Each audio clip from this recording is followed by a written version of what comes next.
And we are live. Hello and welcome to Fermenting Opinions. I'm your host, David Papiden, and this is Fermenting Opinions, the podcast and Google Hangout show in search of a more palatable political and religious tonight ferment. This is September 26, 2019, and we're here with a small panel that might grow as we go. And we're going to be discussing the intersection of religion and politics. How our beliefs inform our politics in a lot of ways, and how that brings us to impasse when we're talking about sort of where religious freedoms kind of butt heads with other rights that may or may not be out there. And we have with us tonight Nick Peters. Nick, how you doing? All right. Very good. Happy to have you on. Nick, just real briefly, because I know you do your own podcast and things like that. I wanted you to be able to, because I know you don't have a long time tonight, to be able to kind of get out there a little bit about yourself. Yeah, I'm a Christian apologist here in the Atlanta area, married to my wife Allie for 9 years. The only kid we have is a little fur baby kitty named Shiro. Mm. And my podcast is the Deeper Waters Podcast. I'm located at deeperwatersapologetics.com. My ministry focuses on Christian apologetics, of course, emphasis on issues like the resurrection of Jesus, honor shame culture in the Bible. Marriage is a big one of mine, and for added emphasis, I do work with related to disability issues. My Mm-hmm. wife and I both have Asperger's, so it's a touchy issue for us, and we want to raise awareness. Sure, and I think that's cool that you do. You sort of bring that aspect of it in. Um, Mm-hmm. from my own part, I actually have been working with folks on the spectrum for over a decade now. So I Mm-hmm. definitely have an appreciation for the exceptionalities in that community. So I think it's cool that you do that and that you bring that aspect in, even if I disagree with you theologically. Mm-hmm. So there you go. Sorry, I'm here sharing this stuff, trying to get everything going. They took away the YouTube like Hangouts on air, so now I've got to like kind of do it all janky.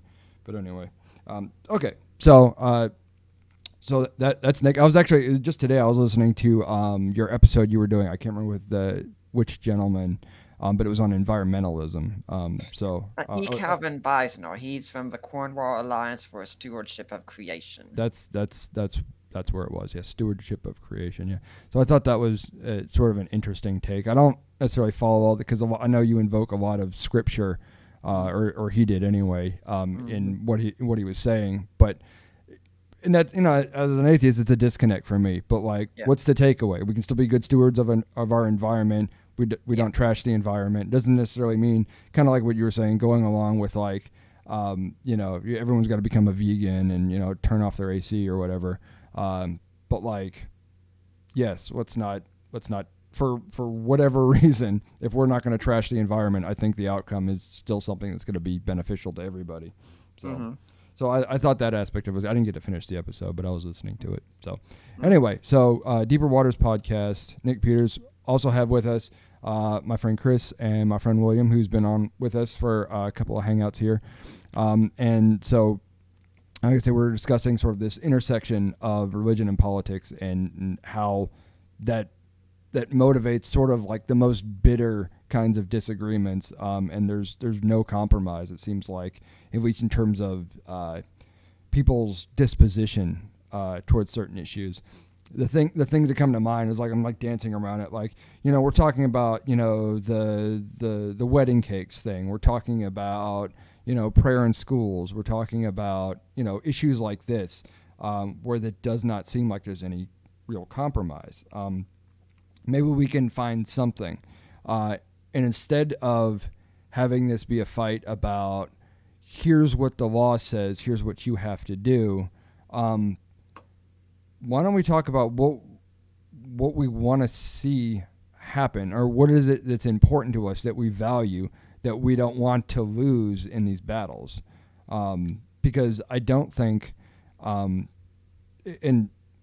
or at least I'm hoping that this isn't really predicated on animus towards the other, be it, LGBT or Christians or atheists or Muslims or whoever. But it's, the desire to not lose something that you have, so if there's anyone who wants to jump in on that thought, go right ahead. I'll let Nick go. There you go. Well, I think where I'd start with forming my viewpoint is the simple question: what is man? What kind of creature is a human being? And once I get that grounded, then I go with how are human beings best to be governed? And one of my main ideas as an American is the idea of freedom and wanting people to be free, even if it's with things I don't like. People have the freedom to partake in behaviors and practices that I don't like. If I walk into a business and they want to refuse me service because I'm a Christian, that is their right. They have the freedom to do that as far as I'm concerned. Now, I can go home and I can post a negative review of our business on Yelp and talk about what happened, and then the rest of the community has the right to say, if this is true and they find out it is, do we want to support this business or not? That is their freedom as well. I, I think a lot of the issues we have here comes with a struggle of freedom that we want people to have to do certain things because we think it's right. And if one of us isn't free like that, none of us truly are. Hmm. Interesting. Chris, go I'm ahead. pretty. I this is a this is still a great topic for me, but I pretty much agree with a lot of what Nick said there. I kind of feel the same way. Mm. I mean, I hate. I don't like discrimination by no means, but the, I feel like we could use a little more charity, especially pertaining to these bakery scenarios. Mm. I feel almost like the Christians are getting targeted and picked on. Mm-hmm. And I mean, is it really? Are you trying to prove a lesson in history of America freedom by picking on a baker or that makes cupcakes in Colorado? Mm-hmm. Um, Probably, maybe he's an asshole or just ill Hmm. informed. But do you think he's not genuine? Do you think he's not practicing something deep rooted in him since childhood? And he's not trying. He does more good to the earth than he does bad. And you're going to Mm-hmm. try to bury this man. And Mm-hmm. meanwhile, it's a double standard because none of these gay LGBT people will go after a Muslim bakery Right. or business because they know what'll happen to them. So they Mm-hmm. pick on the people who treat them the best. So that's what I get sick of underneath it. And keep in mind, in Muslim countries, you come out as homosexual, they'll drop a wall on you. Something of that sort. It is punishable by death. Now, the only thing I'd say that I want to be careful of a certain term, that's the term discrimination. Because to some extent, everyone discriminates. I remember when I lived in Charlotte visiting a friend of mine who was being a living assistant at a kind of luxury apartment complex for a kid who'd had a stroke. And there was this nurse who came by, and she's saying, "Oh, I'm a Christian. I don't think you're ever supposed to judge anyone." And I said, "Okay, is your car downstairs in the parking garage?" "Yep." "Are the doors locked?" "Yep." "Why?" And then the light bulb came on immediately. Oh, yeah. Hmm. But yeah, I agree. It's too easy to shut these people down if there's a disagreement. And what happens, I think, is we live at the mercy then of everyone being scared to do anything because you might hurt someone's feelings. Now, I don't want to live my life hostage to everyone else's feelings. And as one in ministry, it could be very easy to bring a case to shut some of us down just by trying to force us to marry a homosexual couple or something of that sort. I can easily see that kind of thing going. It's I was actually thinking that tolerance was seen as a big virtue for the longest time, and then once public opinion started to really shift, tolerance went right out the window. if you believe in tolerance in that way, it should be tolerance across the board. And by that I mean true tolerance, where it said, you know what, I don't agree with your opinion, but I will support your right to hold it. I don't agree with Islam, for instance, but if Muslims want to build a mosque here in our city, I will defend their freedom to build a mosque if they want to. Gotcha. That's, I mean, okay. So there are a lot of things there. So I want to start by, I guess, citing agreement, especially with that last statement, where I used to live in Colombia, and I don't ever miss a chance to tell people this, that there are Christians that disagree with you. There was a mosque built in Columbia, Tennessee in about 2008 or 10, I believe. And again, this is not Christianity's fault, but there were some Christian identity terrorists that burned it down, and which basically chased the many of the Muslims who were part of that community out of that town. But neither here nor there. So you said a variety of things. Where can I get into this? For me, the most important thing is justice and living I don't want to necessarily call it social justice because everyone gloms onto that in a very pejorative way. But I think everybody, if we want to treat everybody equally in society, that's a benefit to society, right? All other things considered, right? So when I go into and this is where we're going to get into the argument a little bit, a public business, I want to be treated the same as everybody else, right? I don't want to be singled out for something, be it my religion or irreligion or whatever you want to call it, or the color of my skin or these other things.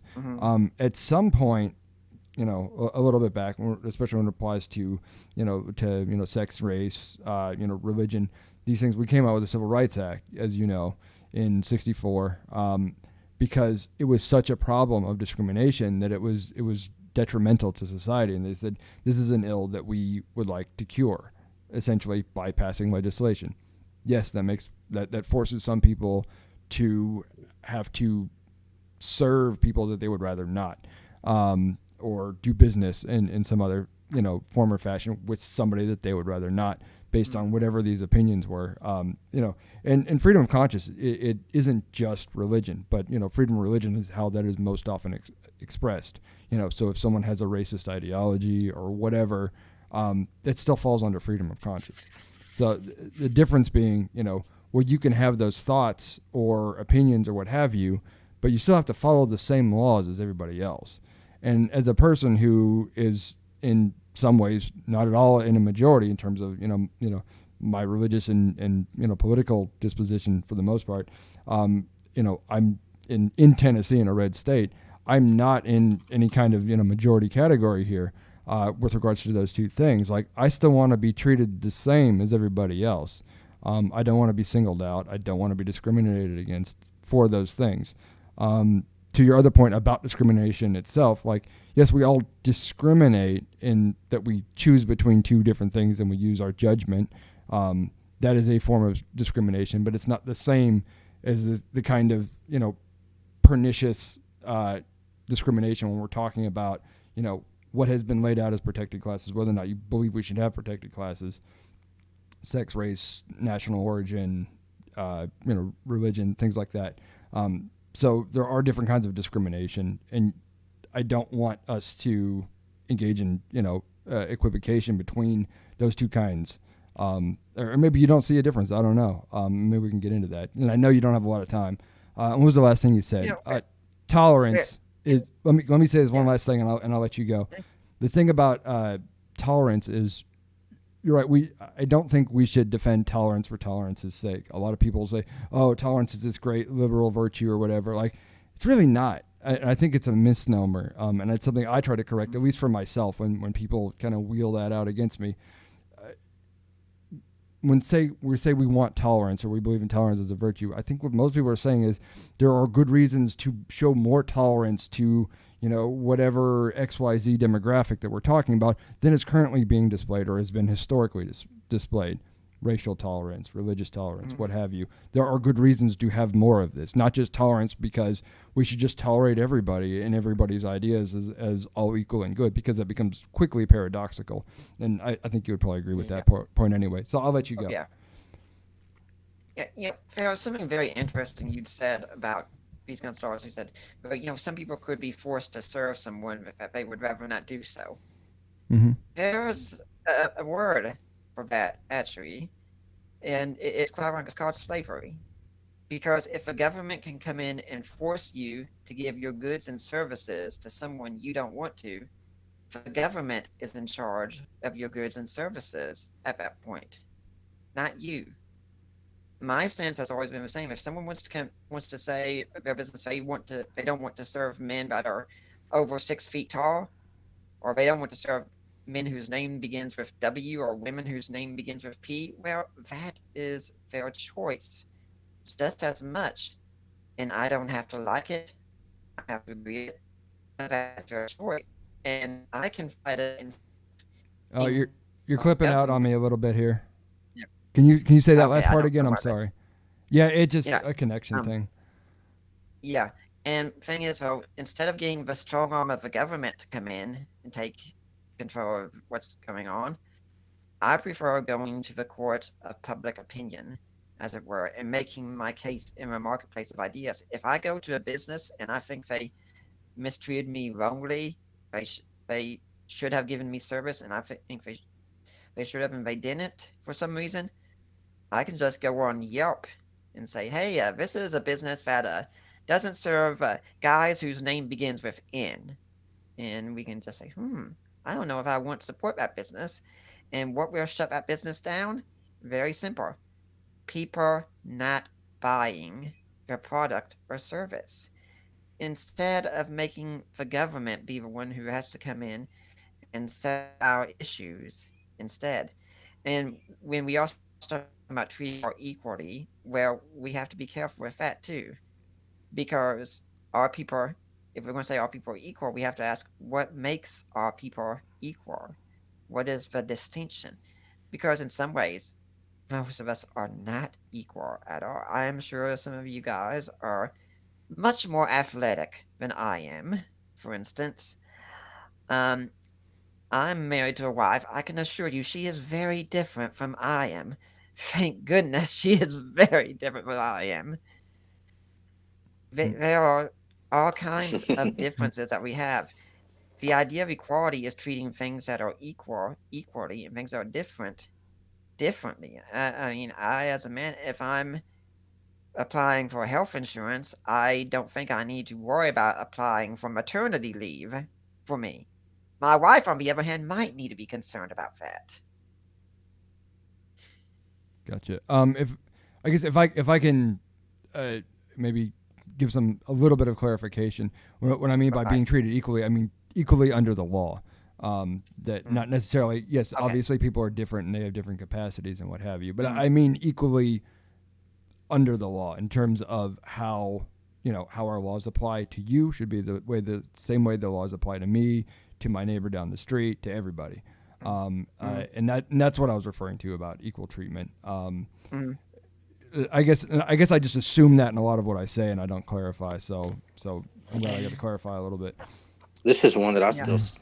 This is such an interesting discussion to me because I was raised more conservative side of this issue, Mm-hmm. but when I try to think through it, it's almost like, well, you're opening a public business open to the public on a public street that's funded by the public, in Mm-hmm. a usually. So, yeah, can you describe, so it's such a fine line to I don't know. I'm I torn. think that comes back to sort of I guess a lot of the jurisprudence on the issue is that this isn't this is a like a brick and mortar store kind of thing. If this is a business of public accommodations is what they call it. And so in a way it's benefiting from public resources that we all pay for with our tax dollars, and yet we can still pick and choose to withhold, again, as a for-profit business that is open to the public, which is very different from something that you said earlier, Nick, is a concern within, I guess, the religious community that, like, your church may be, the government might try to force them to marry an LGBT couple, what have you, and that goes completely against doctrine. Private nonprofit religious organizations are generally exempt from almost all civil rights laws. That is just how the legalese has been written into the Civil Rights Act. I think it's under Title VII, and there might be a lawyer on here that can check me on that later. Yeah, but we know there have been cases that called those things in question, though, and I don't see how it can be too much longer before someone tries to test the law. And this has happened throughout history on many other issues. I mean, think about the Scopes trial, for instance. Should evolution be taught in schools? Where the law was clear, but they wanted someone to test the law, and so John Scopes was the one that they picked Sure. to do that, and then the law got changed. Whether it was right or wrong, I don't care about that thing. Is the law got changed, and we know when Obamacare passed or things like that, like Catholic charities like that, Sisters of Mercy or something, they went because. So if I'm reading this right, because this can very easily wheel itself back into we're going to come to loggerheads over what the law says and fight about this and that, and this case said this and that case said that. But what I'm hearing from you is that there is a concern of not necessarily of where things are now, because we're out here on the margins arguing about who has to make what kind of cake. That's not for in the broad sense. This is not a huge problem for society, right? Correct. Yeah, it's not. Yeah. But the concern is the real. I don't want to call it a fear because everyone uses that in a negative way. But I can be honest, because I have certain fears about my rights. So if I say it, I don't mean it in a pejorative or attacking kind of way. Yeah. That it's your fear that that sort of sort of the sanctity of your ideology, your within your demographic, what you believe sincerely about, say, marriage or something like that, is going to be invaded by the government and sort of stripped away from you, and that you'll be compelled, right? Yeah, I mean, Oh, you're cutting out on me, sir. Okay. Yeah, I prefer that if we have cake wars, let it stay a reality show on the Food Network or whatever channel that show is on. Yeah. But there are places like, for instance, in England, there was a foster family that had adopted several children, raised them there, and then they weren't allowed to because they held a more traditional view on marriage. And there was also a couple that owned this kind of bed and breakfast place, and they got in trouble with the government because they wouldn't allow a gay couple to stay together where they were both Christians, and they wouldn't even allow an unmarried couple to stay together because they believe sex is something reserved between a man and a woman in marriage. And even if we go today, we've seen people get upset with Chick-fil-A, of all places, because Chick-fil-A just supports marriage between man and woman. Heck, even I think Jack Dorsey, the guy who's in charge of Twitter, when took a picture of a receipt he had at Chick-fil-A because he wanted someone to eat sometime, and he had to eventually apologize for it. And like, whatever you might want to say, if you go inside of a Chick-fil-A anytime, they are the nicest people in the world. They are the kindest, most generous people. And because someone supports marriage that's just between a man and woman, it doesn't mean they hate homosexuals. I think that touches on a really interesting point. Welcome, RJ. RJ's joining us. That a lot of this, say you have this, and this is really one of the hardest things, I think, is understanding what's motivating. And it's really hard for me because I have several friends who are LGBT plus, and almost invariably, and I can sympathize with this understanding that if you're saying, well, I won't, it was make you the cake, or you can't stay here, or maybe you can't have a job here if you're gay or what have you. It's really, if you're that person, it is pretty much impossible to interpret that any other way as that person hating you, right? And I don't know how that, and if that's not the case in your sincerest heart of hearts, I don't know how you can express that to this other person in a way that is believable. Because I have, and it's really funny that you mentioned Chick-fil-A, because I used to go to a Bible study that was put on by a church, the Conservative Church of Christ, and we met at Chick-fil-A every month. And I think we're reading Luke or something like that when the thing ended up breaking up. But I would go, and I was invited by these Christian friends of mine who I guess wanted to pick the brain of an atheist, and it was at Chick-fil-A, and I know they were what you call, Nick, traditional marriage, the one man one woman thing, homosexuality is a sin, so on and so forth, and really understand that even as much as I disagreed with them for the reasons for it, they were really sincere, as far as I can tell, that they didn't hate gay people.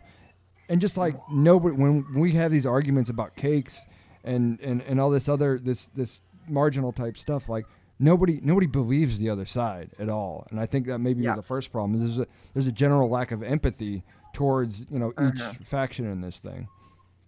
Yeah, I think part of the problem is our culture is so extremely individualistic that we find the locus of our identity entirely within ourselves. Think to the whole self-esteem movement.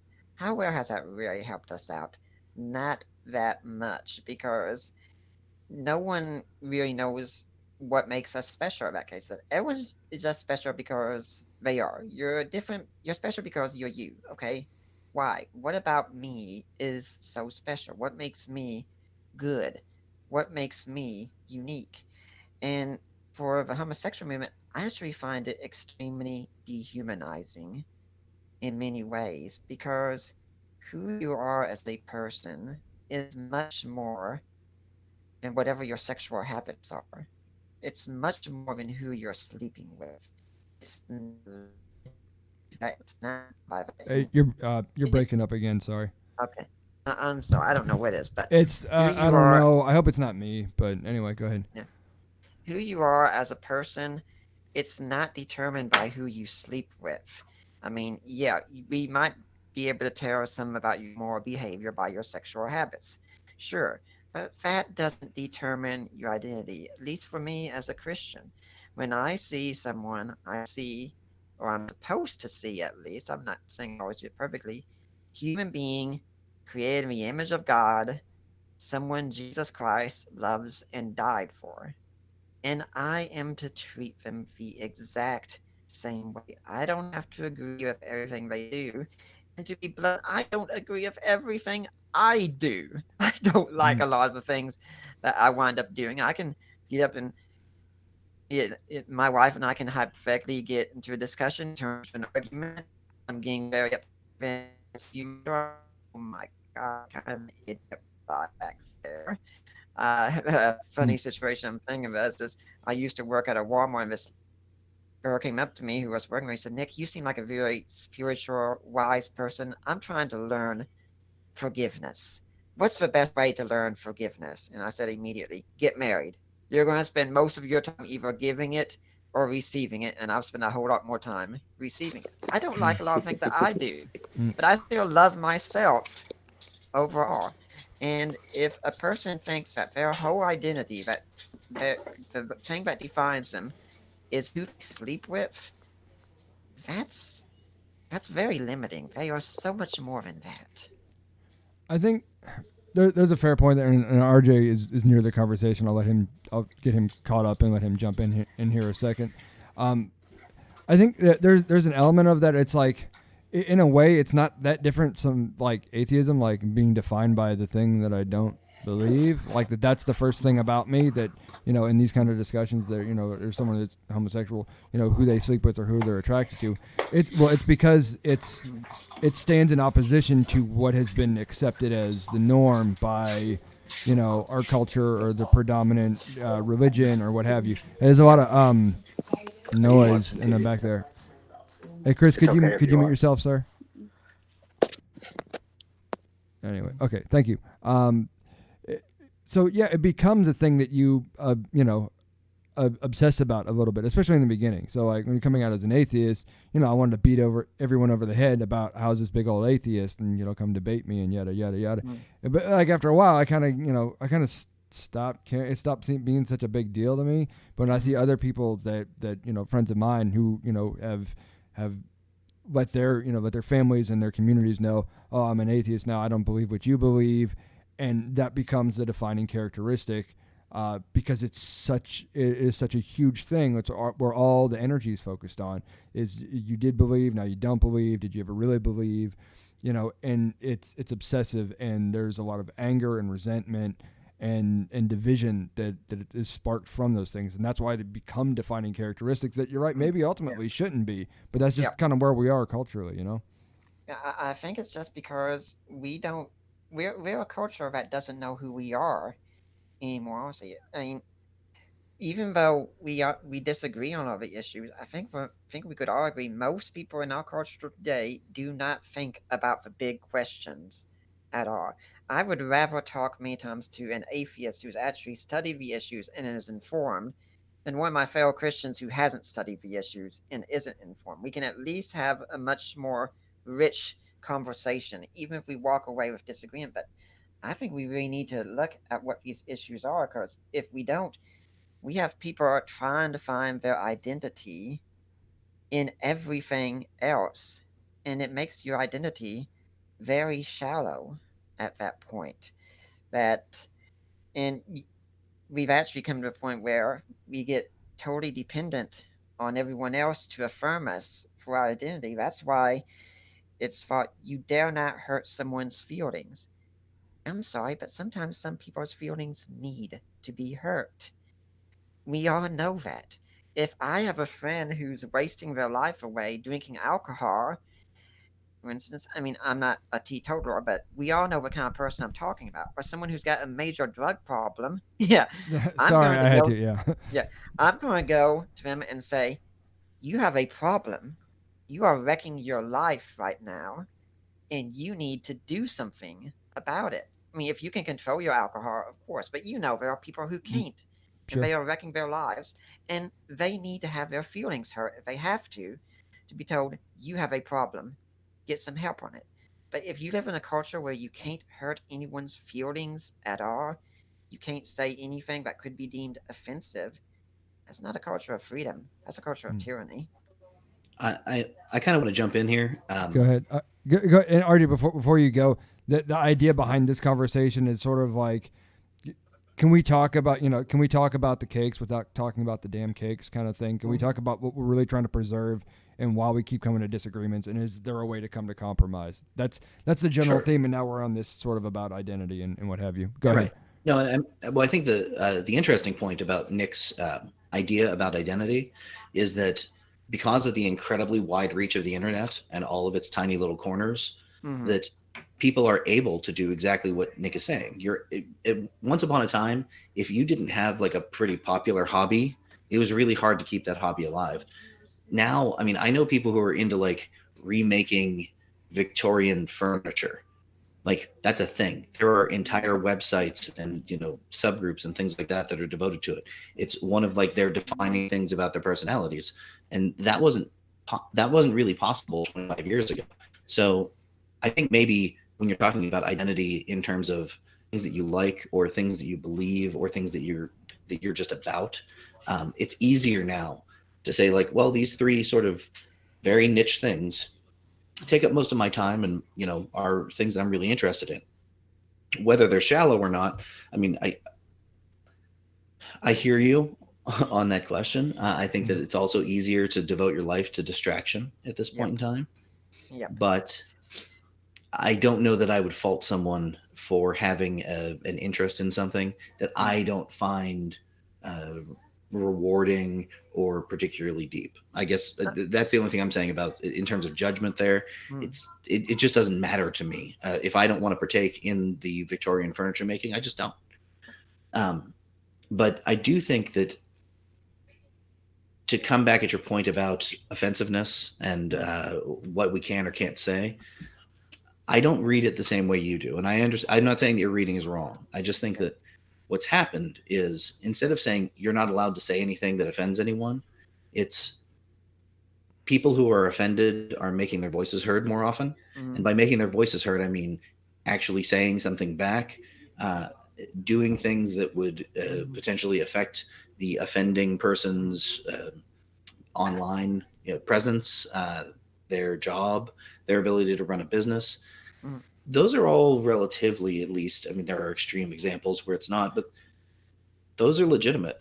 I mean, Mm. if somebody says, I don't want to serve gay people, and gay people and allies come out and say, well, then I'm not going to patronize whatever it is that you're about, I think that's legitimate. And I don't think Of that it's just a course. question of offensiveness.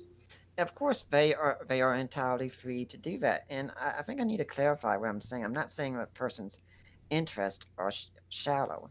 I'm saying they are making their identity shallow in that case. For instance, if you get an email from me, you will find my signature line goes Christian, husband, apologist, Aspie, gamer, in that order.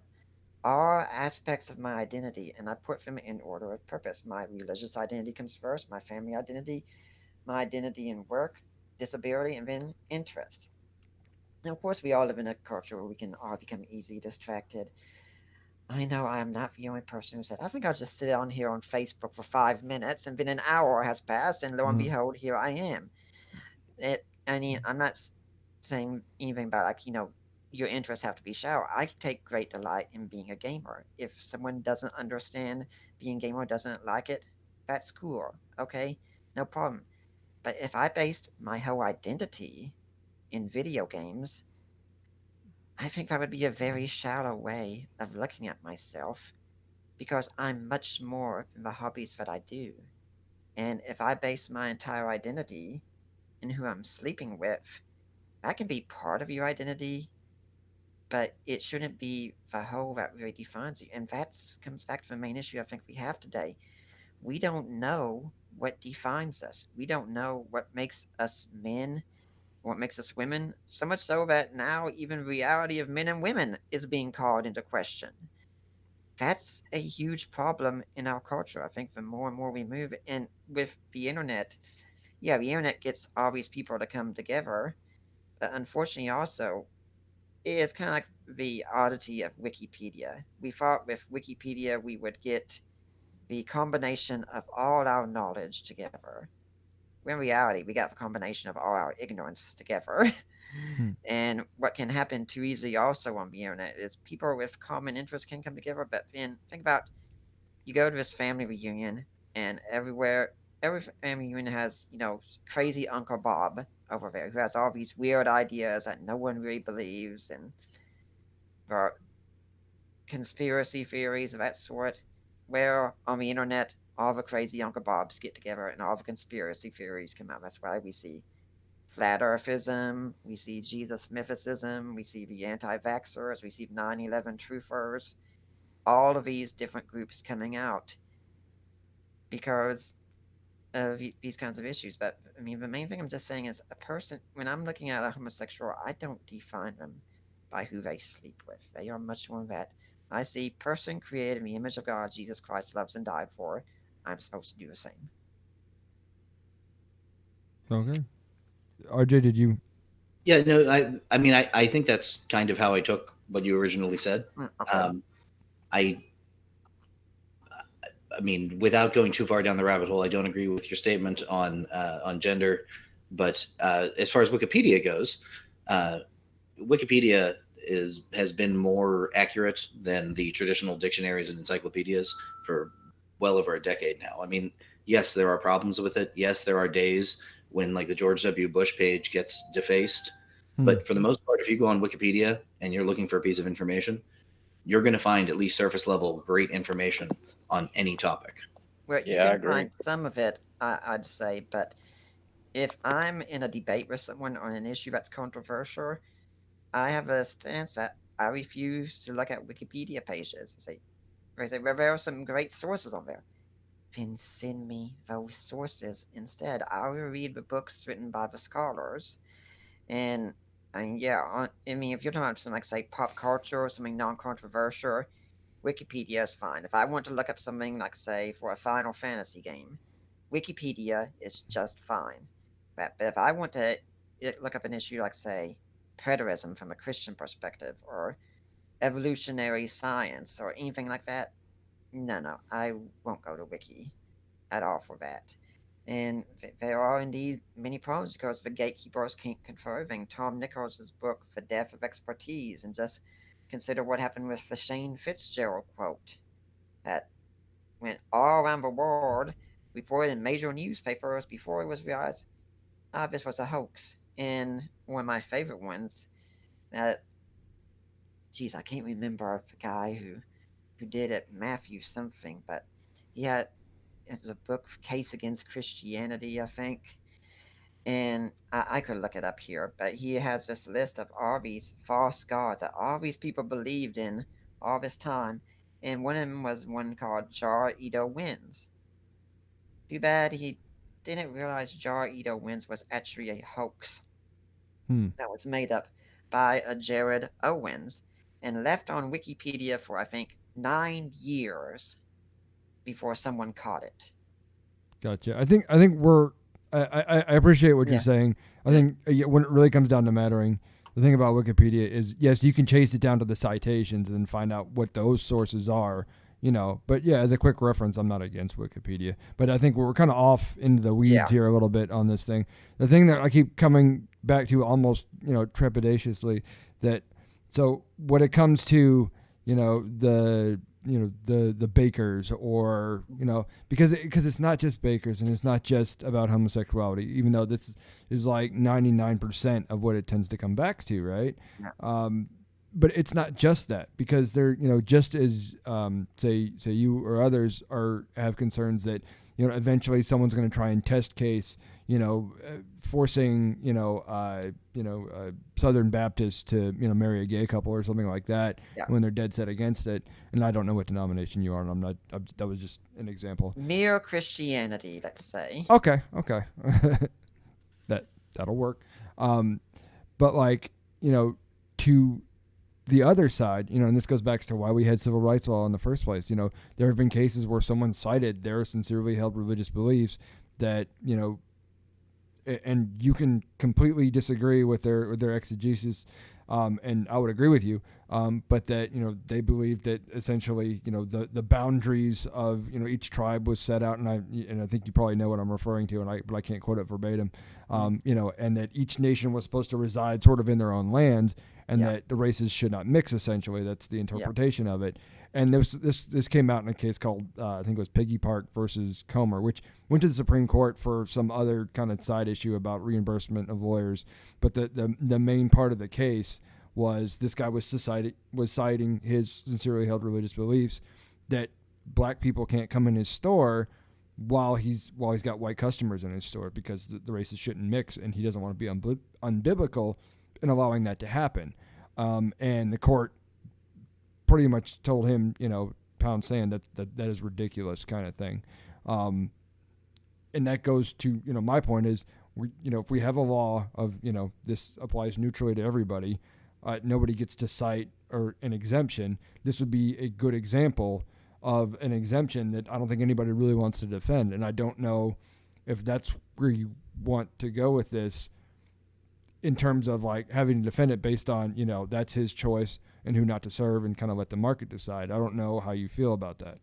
Well, my opinion on that is, if he wants to run his business that way, yes, that is his choice. Do I think that's a stupid way to run your business?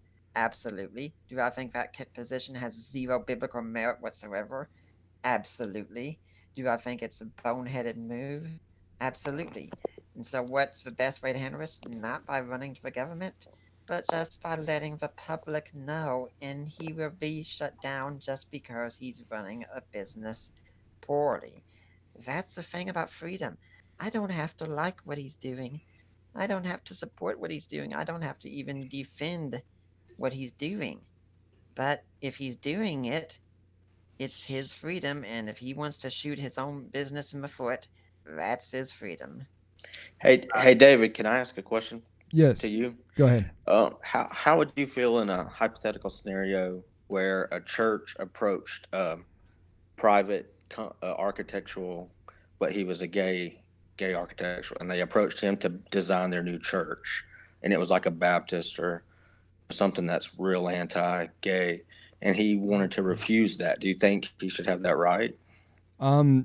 It comes down to a couple of different elements. One, is he Mr.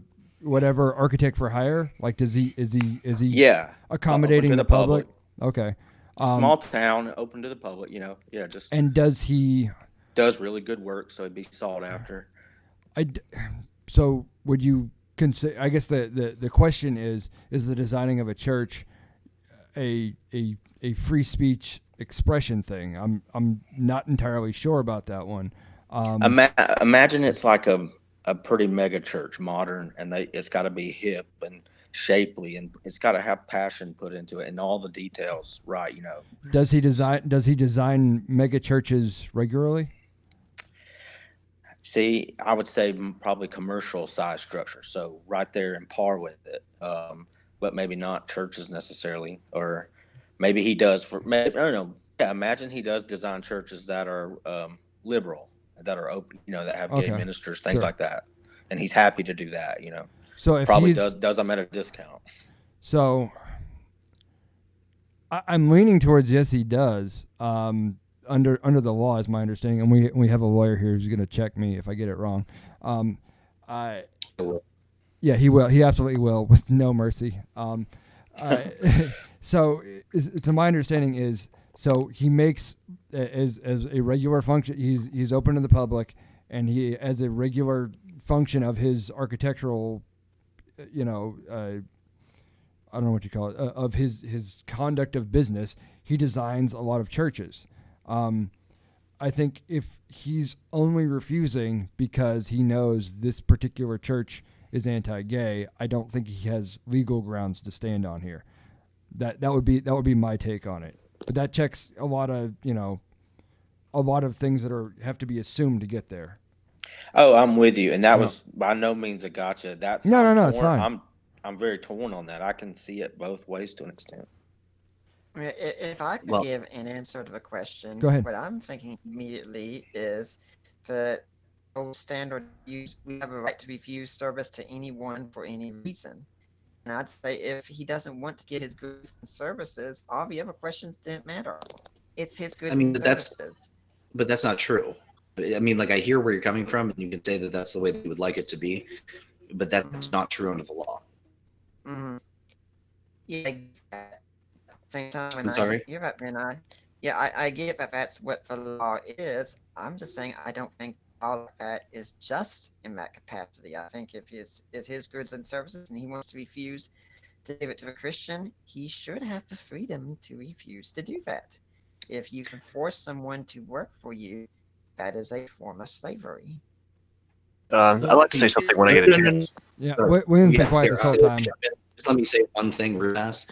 You can't force anyone to work for you. I agree with that. Go ahead and say whatever you were going to say, William.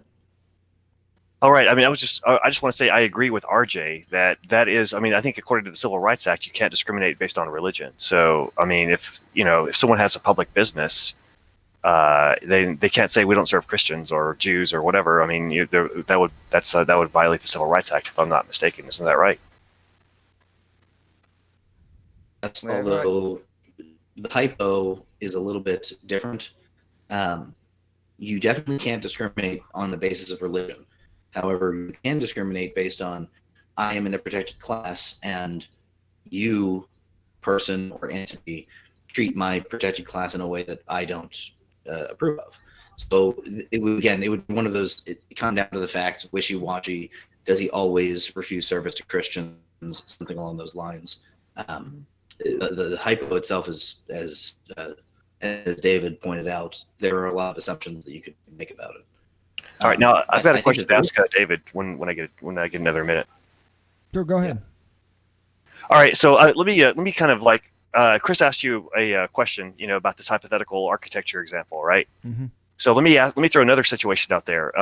Let's just say that there's a Christian baker who makes wedding cakes for weddings or whatever, right?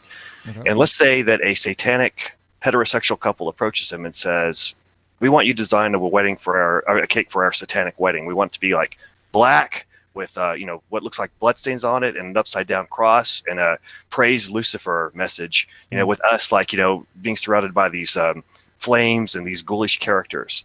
There's got to be like these curse words, blaspheming Jesus Christ on the side. Should the Christian baker have the right to refuse such a request? Why or why not? Yes, and the reason why is that they can object to, in terms of like what their I'm trying to find the right terminology for it. It's failing me suddenly. But in terms of that sort of individual expression of a message that they take offense to, they can say no. Certain messaging, symbols, what have you. It's like the easier analogy is like the Nazi cake. Like, does he have to make the Nazi cake? To me, you can look at this the same way. Does this person normally make Nazi cakes? Does this person normally make satanic upside down crosses, Hail Satan cakes for a wedding or for not for a wedding? If the answer is no, that they're asking him or her to do something outside of their normal business function, outside of their normal routine, right? They can refuse. If they would refuse it to anybody, right? I'm not going to make the Nazi cake. It doesn't matter if you're a Nazi. It doesn't matter if it's for your wedding. It's I don't make Nazi cakes for anybody. It's not about you. But if it's I do make the satanic or Nazi message on a cake, but I won't make it for you because you're Jewish or because you're heterosexual or whatever. Then you've run into problems legally, is where I see it. It's the what they call the but-for test. Am I getting this right, RJ? Well, sort of. I wouldn't go into but-for causation here, though. Okay. So I think the thing that simplifies the whole idea of whether a business should have to serve someone comes down to, why do we have businesses? Businesses are creatures of statute that exist to extend limited liability to shareholders or members. That's it. That's what a business is. It's nothing more and it's nothing less. I think that one of the major missteps of the Supreme Court in their free speech cases revolving around money in politics, as well as the Hobby Lobby case, where they start to imbue these entities with things that entities just don't possess, is a real mistake. All that we have businesses for is to extend limited liability to members or shareholders. That's what they're there for. So once we take that into account with the 1964 Civil Rights Act, saying that business is a public accommodation, meaning those that open their doors to the public cannot discriminate on the basis of certain inherent traits for the most part, then we can just apply that. I think that that's a relatively easy thing to apply, and it's easy to come up with very corner case hypotheticals. But if you're opening your doors to the public, no one can force you to work for them. But you don't get the protection of limited liability under state statute if you're not going to follow these basic laws. I mean, I really think it should be that simple. Thoughts, guys? I do. I kind of agree with what RJ's saying there. Because another thoughts that I have is, as a Christian, I understand how they're approaching the issue. I was raised that way. Gay is an abomination. You're going to burn in hell.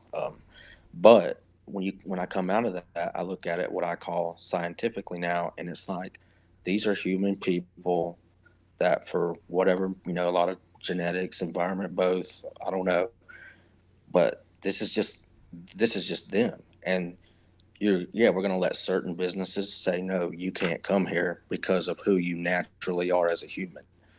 And that's where, it's kind of like, it's a little deeper issue to me there. So yeah, I'm kind of with RJ on that. Gotcha.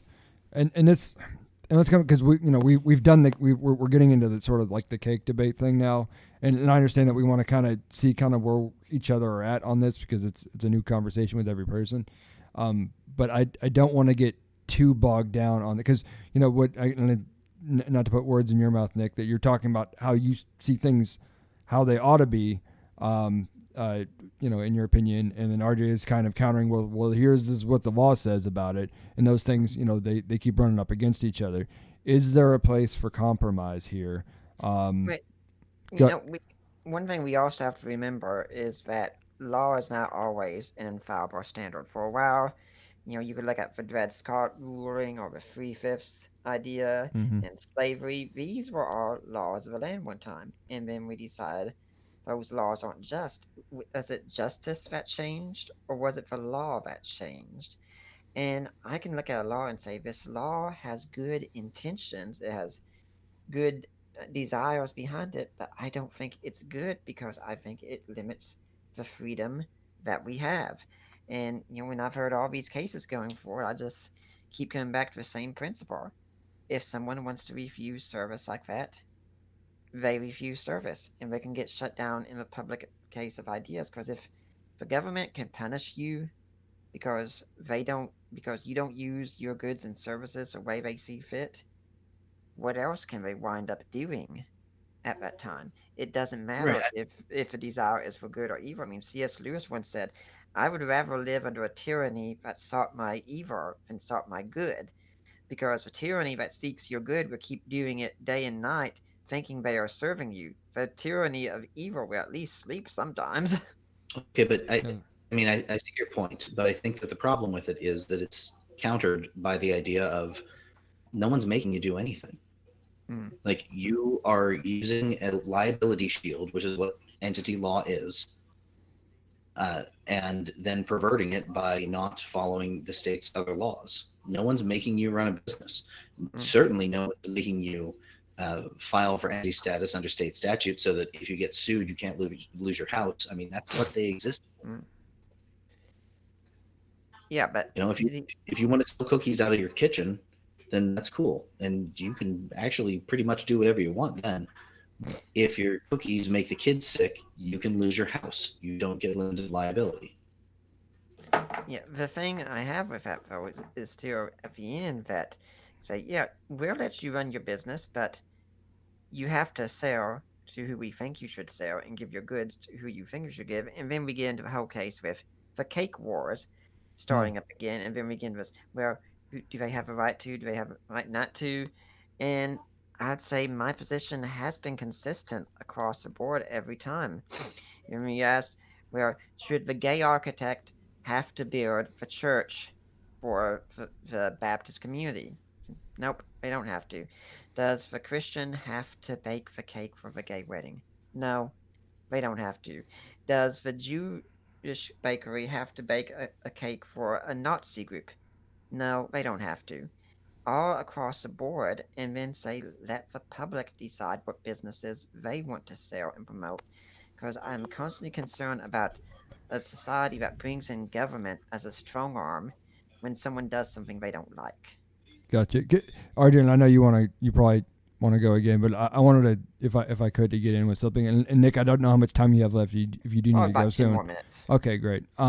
So I guess the thing I wanted to come back to is that you were talking about justice before. That Mhm. say someone who does a pernicious kind of discrimination, that that can be that can be dealt with in the public sphere.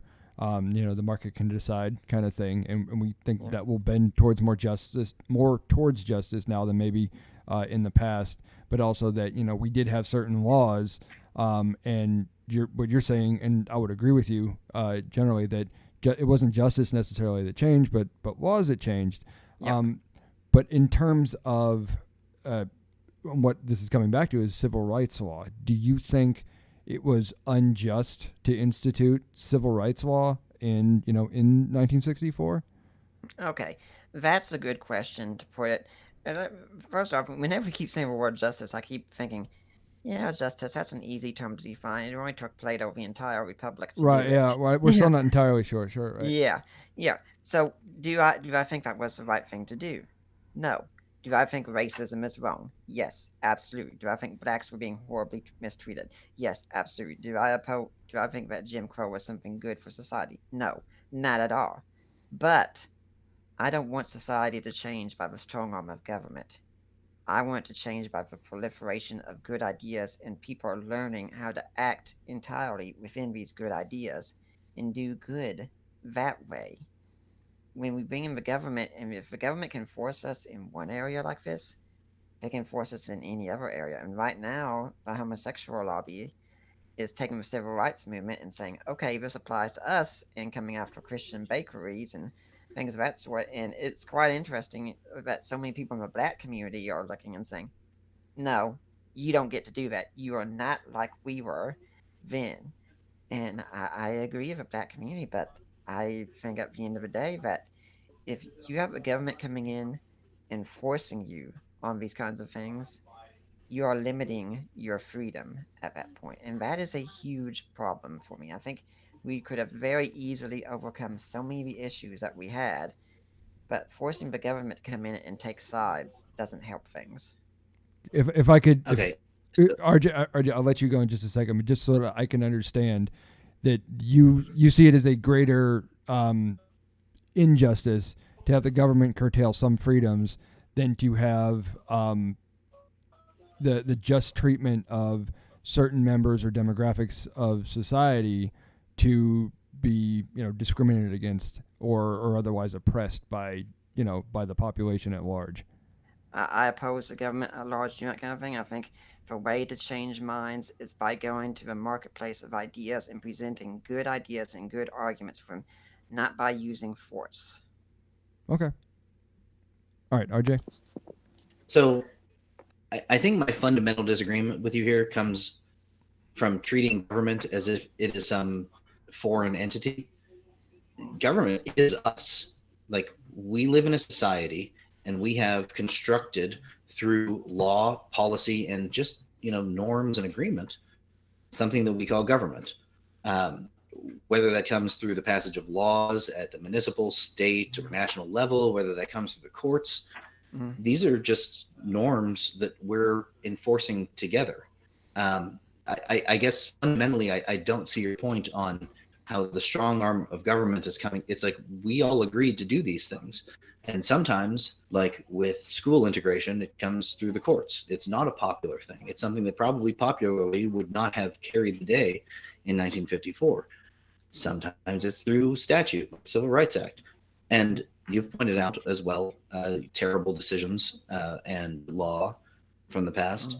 But at the end of the day, I mean, I don't agree with your portrayal of the government as this boogeyman. The government is just us, as far as I'm concerned. It's the things that we've done, that we've constructed, and that we call society.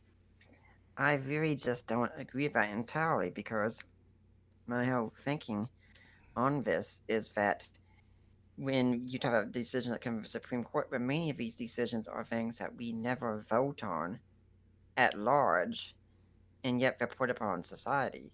The abortion case, for instance, that's never been voted on at a national level like that. Right, but it's something as a norm, something that we have come together in society. We said, okay, well, we're going to create this court, and this court is going to be able to do these things. And then the legislature created a lot of other courts, and those courts have similar but more limited powers. I mean, at any point in time, Congress could literally wipe out every federal court in the United States except for the Supreme Court.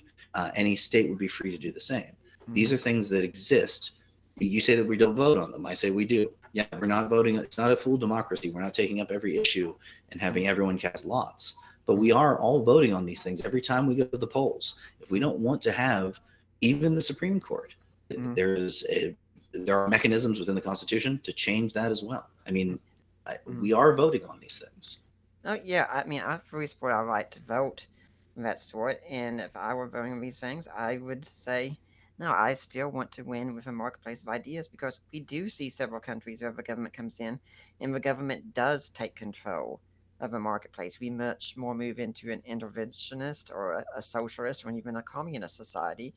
And I'm a full-blown capitalist in that regard, to which I still say every time, your goods and services belong to you. And as soon as the government, anyone can come in and tell you what you have to do with your goods and services, you have a form of slavery going on.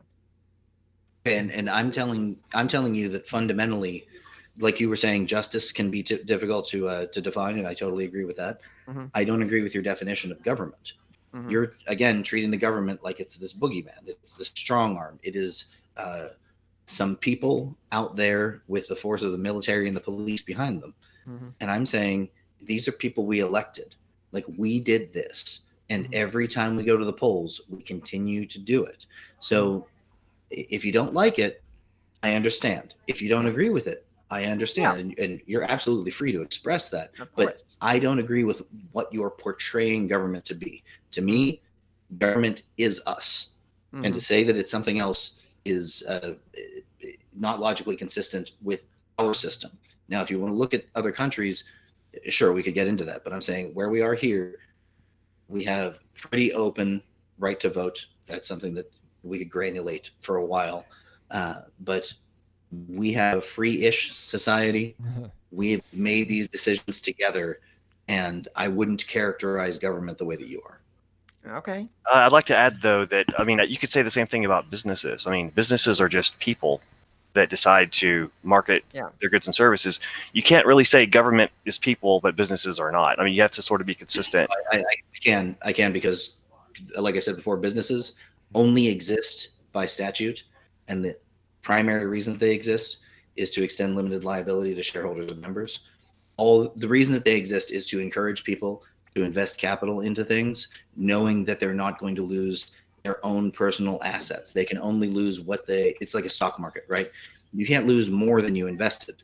You can only lose what you invested. That's what limited liability is. So businesses are creatures of statute. They're entirely separate than the government. Well, that may be true, but businesses are still basically people that have organized themselves into an organization to engage with the market. So, like, people should be able to have a business and not necessarily be compelled to do something that violates their conscience. I mean, just because they've categorized themselves as a business, I mean, they shouldn't have to give up their basic rights of the First Amendment and things like that. Right, and I'm not saying that they should be. What I'm saying is that they can be expected as creatures of statute to follow other certain laws, such as the 1964 Civil Rights Act, and not discriminate on the basis of certain protected classes. For the most part, businesses are able to exist relatively unfettered, although there are plenty of regulations that a business in a certain sector may have to abide by. I doubt that we would say that meat packers having to submit to FDA. I mean, okay, maybe I shouldn't doubt that, but personally, I would be surprised if meat packers having to submit to FDA regulations, we would say, is a violation of the freedom of those businesses to operate the way that they would like to. And if people just get sick and die because everybody's, cutting up abscessed meat on conveyor belts, well, then we just won't buy their meat anymore. I'm sure that there are some people out there that feel that way. I think that there are some reasonable regulations out there. However, the point that you're making that is not well taken here is businesses are, again, just creatures of statute. I agree that they are people, but people have those rights. And again, if you want to go and cook things in your kitchen and sell them, it's not a business of public accommodation anymore. You're also not an entity. So again, you can do that. No one's forcing you to do anything.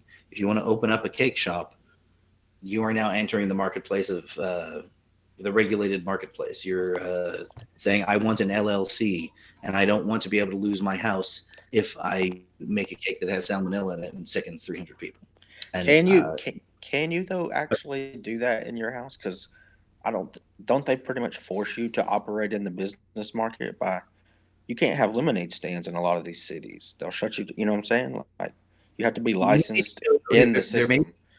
There may be permitting that you have to follow. Sure. I mean, but that's all municipal and local.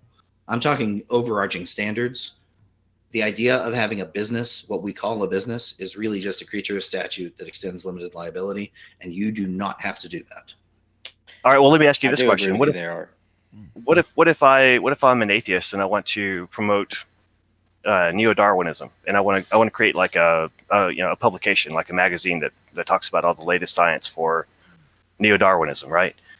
Should I be compelled to hire like a young Earth creationist as my publisher, and print out those sorts of messages, or do I have certain rights to express the kind of ideas that I want to express? Why would you be compelled to do that? Well, I don't know. Should I be? I mean, I don't think I should be. But what do you think? Why would you be? I don't know. Why would anyone be compelled to express an idea that they don't want to express? No one's being compelled to express an idea they don't want to express. They're being given an option. You can open your doors to the public and operate under certain regulations, or don't. You don't have to have a business, but no one's going to make you make that cake at the end of the day. Well, there are certain cases out there where people, have been sued by state agencies to make a cake, and State agencies, I hear you. That's not what the suits are about. That's called specific performance, and it's an extremely rare form of compensation.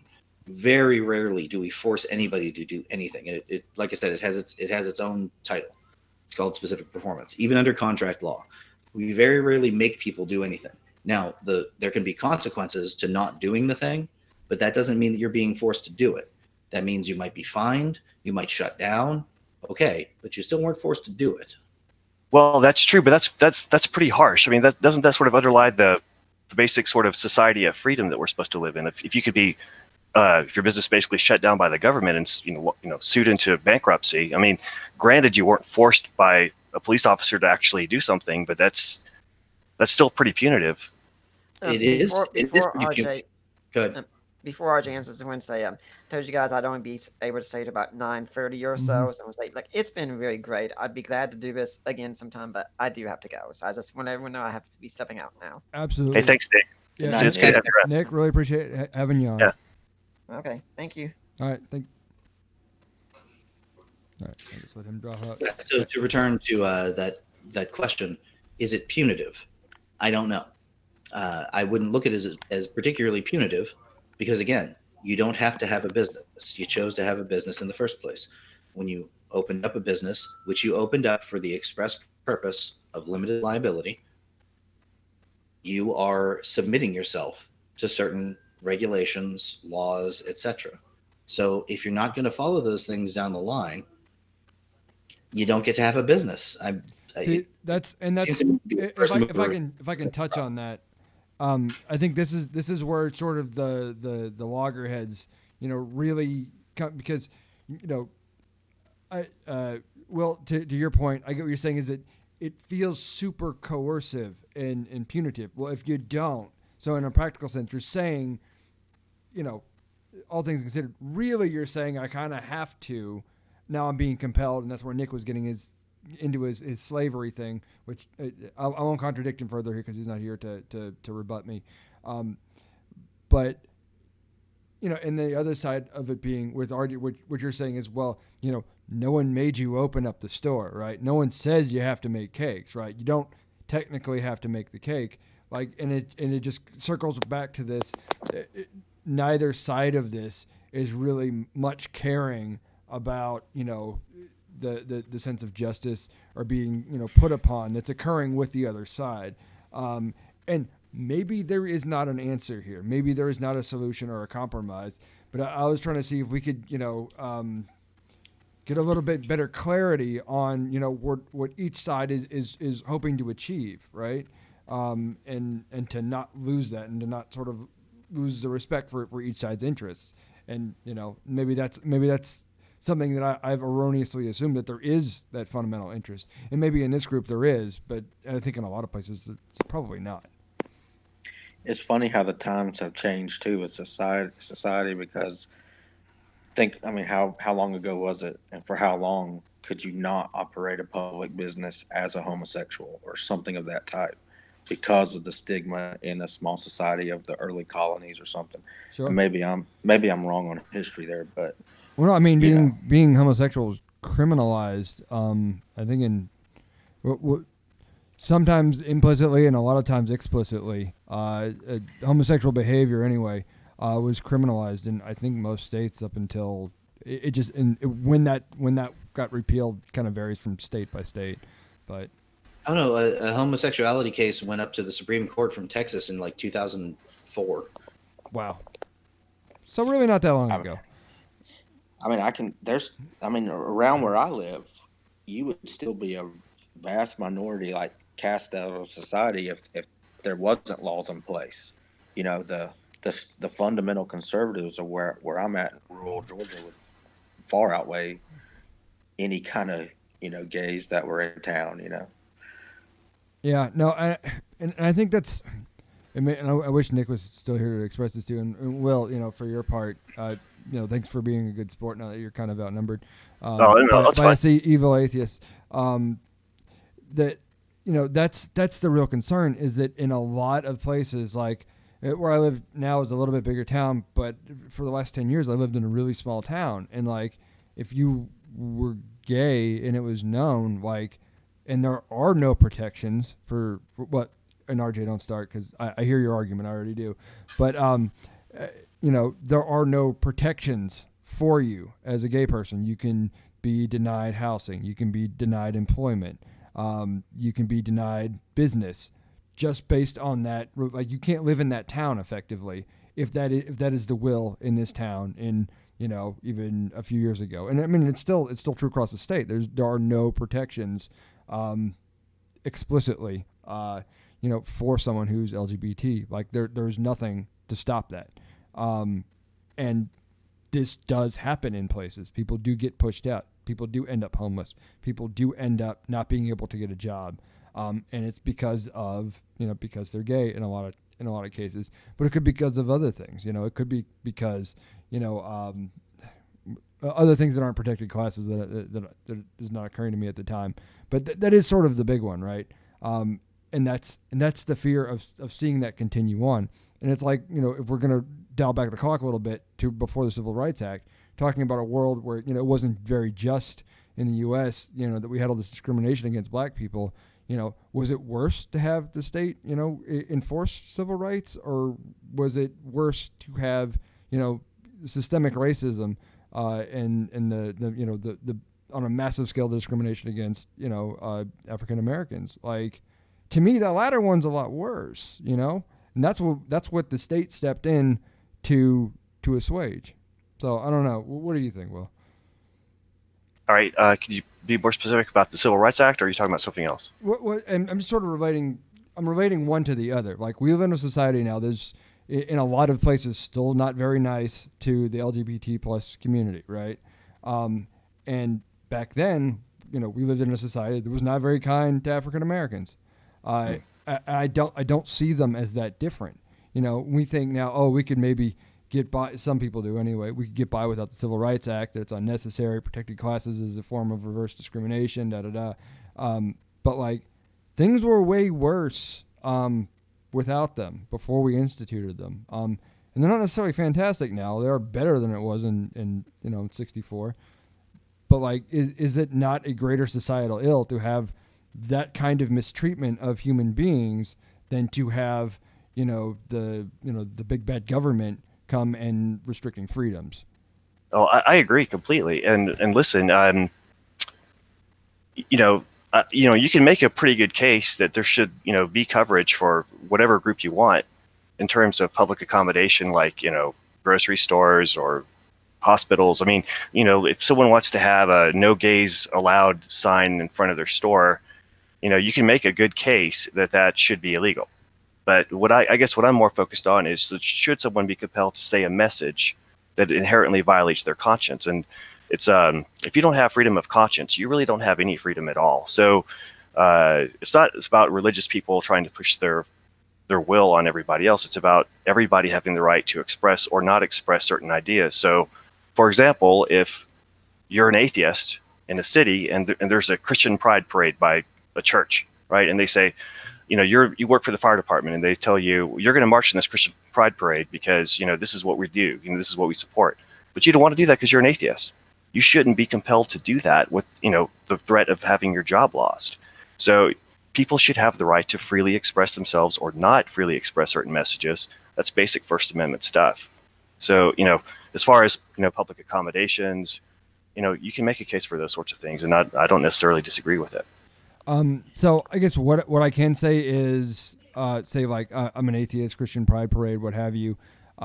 If I'm working for, I don't understand why the fire department would be there. Oh, well, there was Maybe I'm not following that. This guy, there was a fire chief in Atlanta who wrote a book for his church or something, and they found out about it, and it was like apparently in favor of traditional marriage, and he got fired from his job, and there was this big lawsuit that happened, and I think he ended up winning actually, But there were like oftentimes there will be gay pride parades, and like people who work for the police forces or fire forces are just expected to participate whether they want to or not, and so they should people like that, if they don't want to endorse that kind of thing, they should have the freedom to say no and not be penalized for it. Okay, now I'm going to disagree real strongly on that one. Although I do want to point out, I think you made a really good point. I don't think that we're couching this tonight in a question of religion versus, or not religion versus, but where religion meets politics. And for the most part, I don't think that most people would recognize on a personal level most of the disputes that we're having tonight as inherently religious.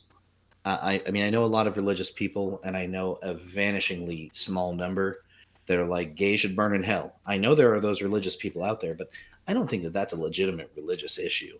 Now, the fact that there are religious people out, like, yes, it makes it easier to talk about it that way. But I mean, I don't look at this as, well, the Christians hate the gays. I think that, yeah, sure, there are some Christians, maybe a higher percentage of Christians than non-Christians have feelings about gays because of things that they've been taught. But I don't view that as an inherently a religious issue. But to your point about the police and fire departments specifically, we can't start asking cops and firefighters how they feel on any given day about any given subject to see if they're going to uphold their duty to enforce the law and public safety. I mean, that's something where it's kind of like it's going to be. I'm sure most cops don't want to protect a Nazi rally. I'm sure that most cops don't want to protect. I think you're misunderstanding what I was saying. I wasn't talking about a policeman enforcing the law. I'm talking about telling someone they have to march in a parade. Right. They don't have to march in a parade. Yeah. Well, I mean, I think there have been cases where basically people in the police forces or the fire forces were said, you're going to march in this parade, and if you don't do it, your job's at jeopardy. Right. And like you said, I'm sure those people win lawsuits based on that. Because that's silly. But if they said you're posted up at First and Main because that's the corner that you're going to be protecting during this parade, that was my chief confusion as well. I'm sorry. Oh no, I agree with you. We're on the same page. Okay, good. I agree with you. Yeah, I mean, definitely, you need to protect everybody. But William, that fire chief in Atlanta, you got to think about it. He's in a very influential, powerful position with guys trying to work their way up, and then here he is in the locker room at the end of the day passing out his personal written book that he authored that has a whole chapter about anti-homosexuality. Right. And think about what that tone is set then in the environment. What if you were a gay, secretly gay fireman coming up, working hard, working his way up? And I'm just saying, wouldn't that influence you to an extent, or no? I mean, I see what you're saying, and I'm not very familiar with all the facts of that case, but it's my understanding, based on what little I read about it, is that he wasn't actually passing out materials at work. This was something he kind of did on his own time for people that he went to church with, and it was kind of a separate thing that he sort of kept. It wasn't like it wasn't part of his interactions with other people as a fire chief. But I could be wrong about that. I mean, I didn't. I haven't read about it in a long time. It's a good point, and I think that one of the interesting things coming from the law world is that we have specific ethics laws, or ethics rules, I should say. Most of them are codified by state, but that tell you when you have a conflict of interest. And I think this is what's really interesting about what William is fundamentally saying here, which is, I totally agree with you. If there is a fire chief who's writing anti-gay stuff on his own time, on his blog, isn't making it an issue at work, that we can probably trust him to put aside, look, we say bias a lot, right? In society, we say, well, that person's biased. That person feels this way. Therefore, they cannot ever put that aside and act rationally and neutrally. And I don't like that movement in society. I think that if what you're talking about for the hypothetical is true, if he's not bringing it into the workplace, I mean, if somebody wants to sue him for discrimination and they can show facts that he was discriminating on the job, great, they should win that case. But he shouldn't be assumed to be unable to put aside his personal beliefs just because he wrote something one time or tweeted something out. In the law world, actually, we have all kinds of things where you hear the term conflict of interest. Most of the time, you only have a conflict of interest if you represented someone for money previously, and now are being asked to represent something that is against that interest. And I think that's kind of interesting. Like we're not assumed as lawyers to be so biased that we can't put the fact that I may have prosecuted 100 murderers doesn't mean that I can't switch over to private defense and start defending them. I'm not going to be barred from doing that. I'm not biased for or against murderers or the state. So I think that I agree with you.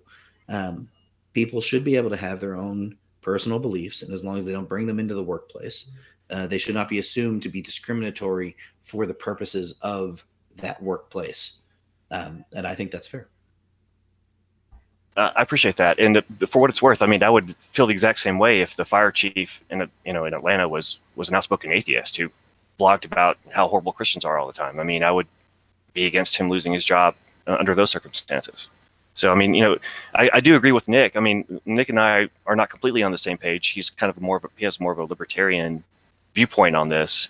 I'm not sure that I would go that far, but I do agree with him that the best way to shape society is a sort of a marketplace of ideas, and people need to have the freedom to express themselves without repercussion in order for these different thoughts and philosophies to be out there, and people can decide for themselves, what is the most fair or a true way of looking at things. If you kind of silence one side or the other, then you lose the ability to really think critically about these issues. Gotcha. Something you had said earlier, talking about the guy having a no gays allowed sign, in his store or something like that. There is actually somebody in Tennessee who does that, and he's been in the papers a couple times. It is anecdotal, and I appreciate that, but it's based on the idea that there are no protections for somebody. A guy owns a hardware store in like Waverly, Tennessee, or something like that. I might be getting the town wrong, and I apologize to the people of that town if it's the wrong town.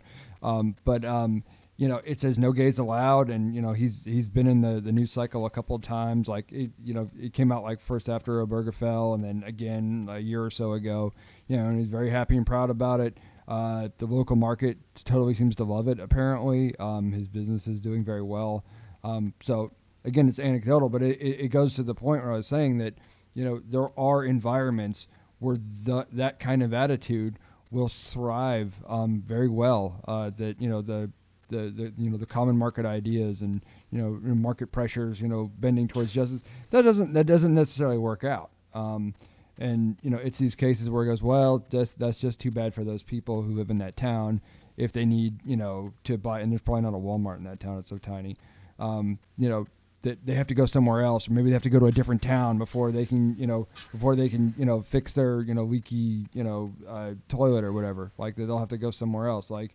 And you could say, to what level of inconvenience is acceptable on the altar of, having the freedom to discriminate or refuse business to anyone for any reason?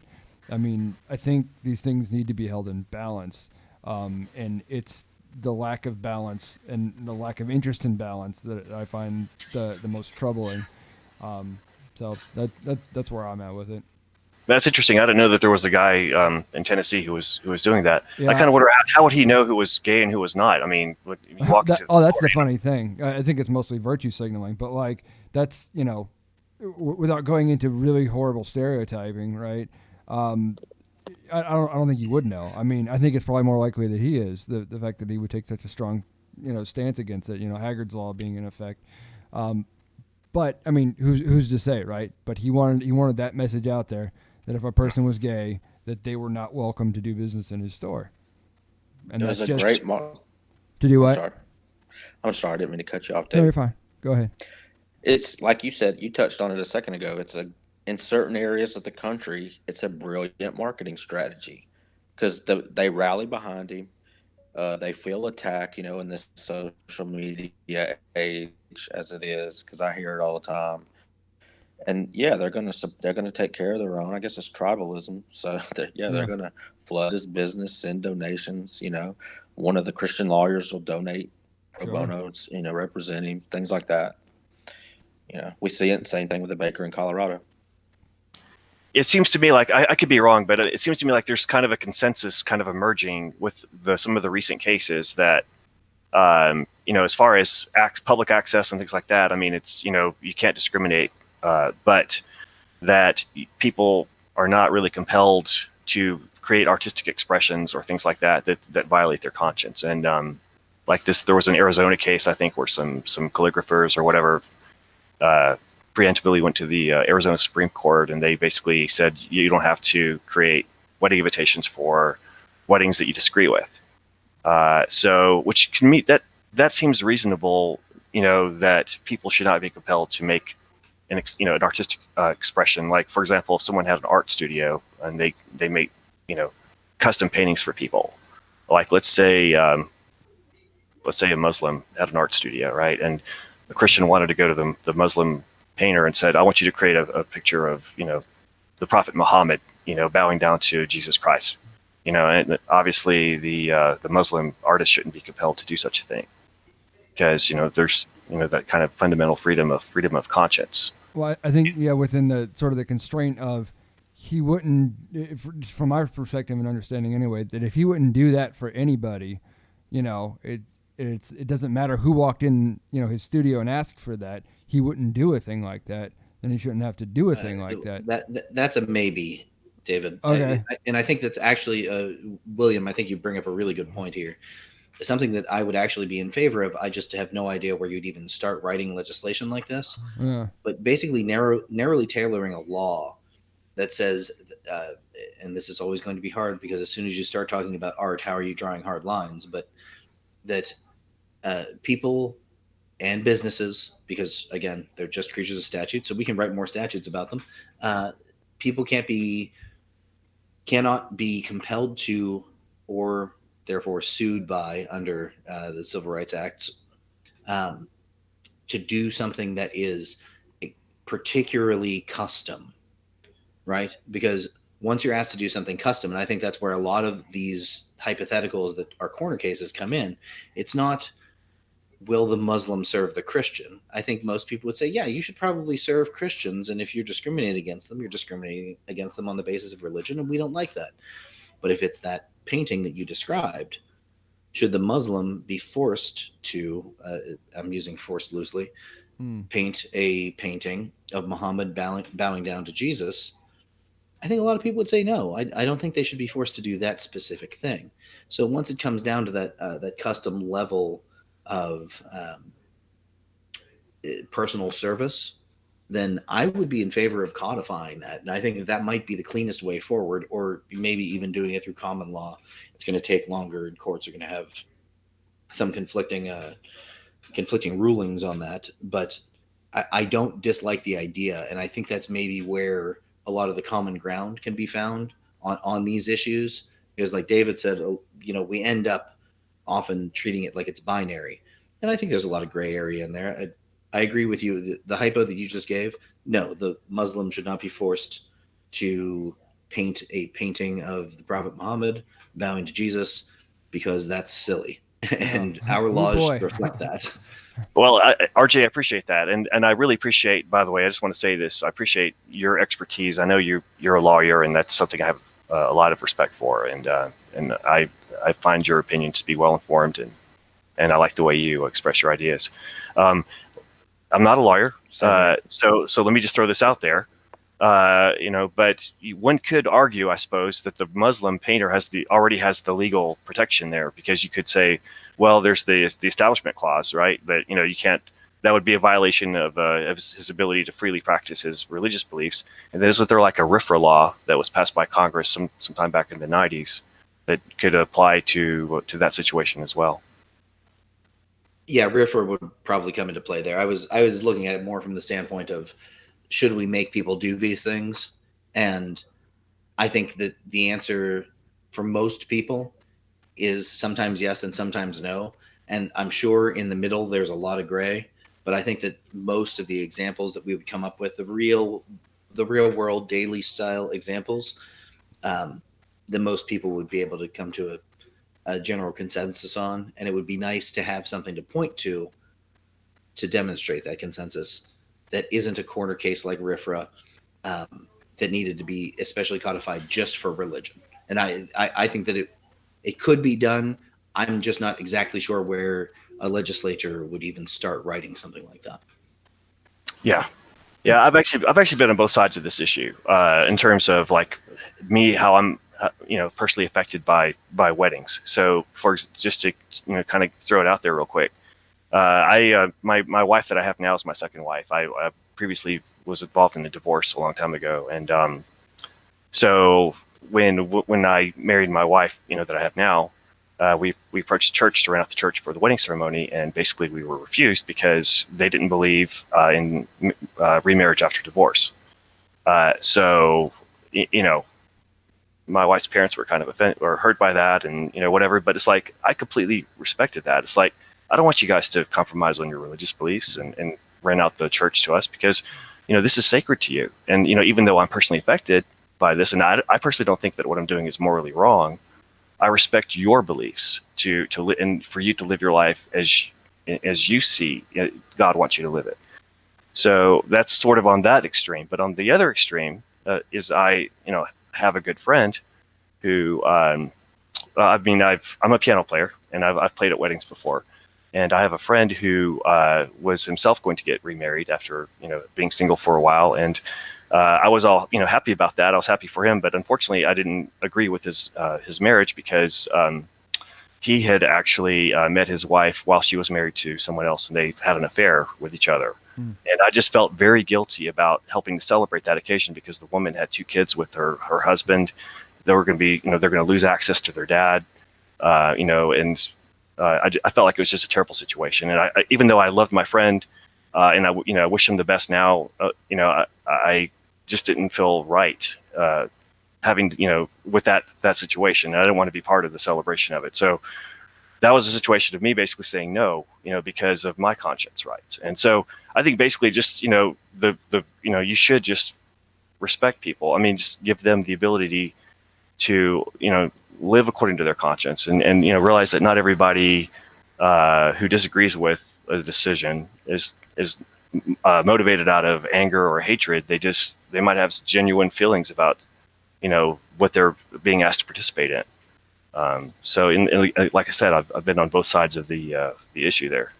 I think you kind of dovetail that nicely in a way by talking about respect, and you're saying you have to respect people. I think the fundamental underlying issue here is that there is a perceived lack of respect, right? If someone's saying, okay, well, I won't do your wedding because you've been divorced, and we believe that's a sin or what have you, a lot of people would feel pretty strongly disrespected by that because, like you said, you don't feel like you've done anything wrong. And one for me, who am I to say, because I don't know any of those details, right? As to why you got divorced or whatever, to have a stance on it, right? But like just them from a basic theological standpoint and saying, well, I think what you did was sinful, that's technically adultery and things like that. That's, depending on how they phrase it to you, they can come down really hard, right? In this refusal. It's hard, really hard to respect that's what they're doing because you're sort of being disrespected by it, right?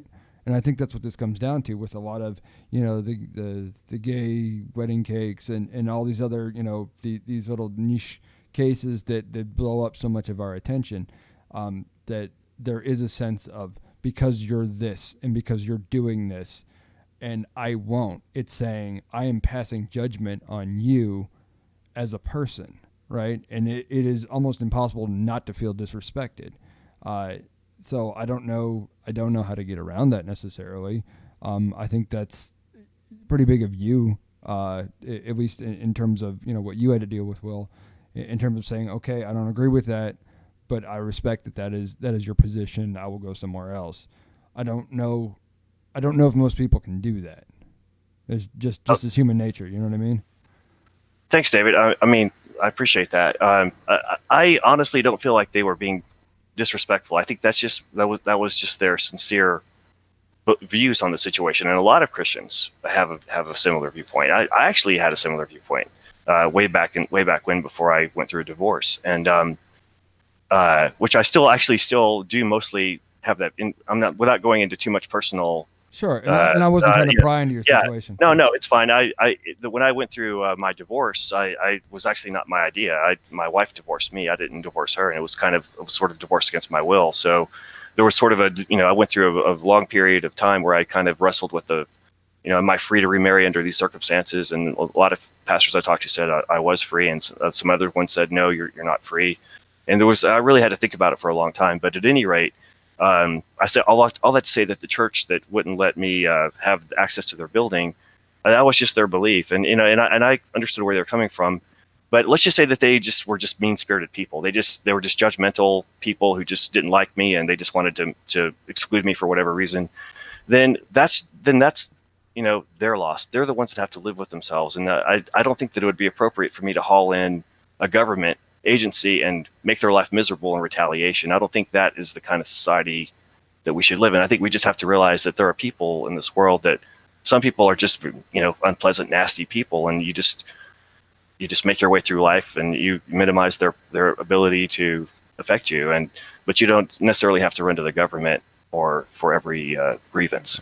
Right. I think, well, on the one hand, if you're talking about church organizations, they're kind of exempt of all that anyway, right? But in a more general sense, I think I get what you're saying, that, if you're, well, I think it touches on another interesting thing too, is that, when we feel like we've been, dissed or otherwise aggrieved by or put on by what somebody else did to us, either through refusal of service or, this passing of judgment, this disrespecting, we want to have something to do about it, right?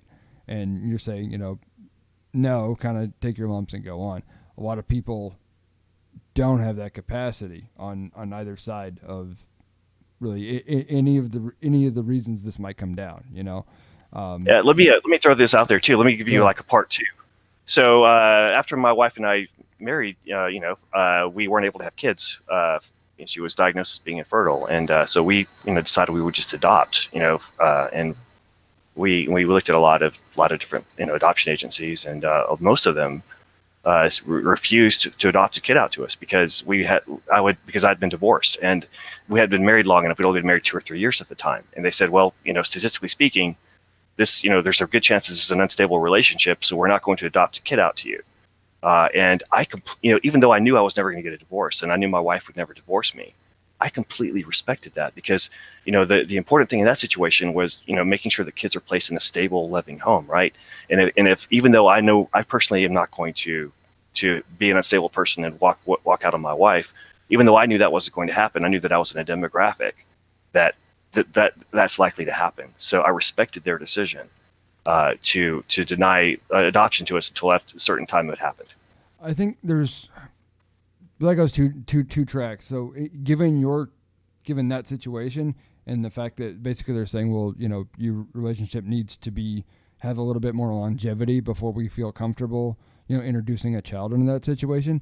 I think that's one thing. If that's based on, we'll say sound statistics of success rates of remarriages and, stable family, household, all that stuff.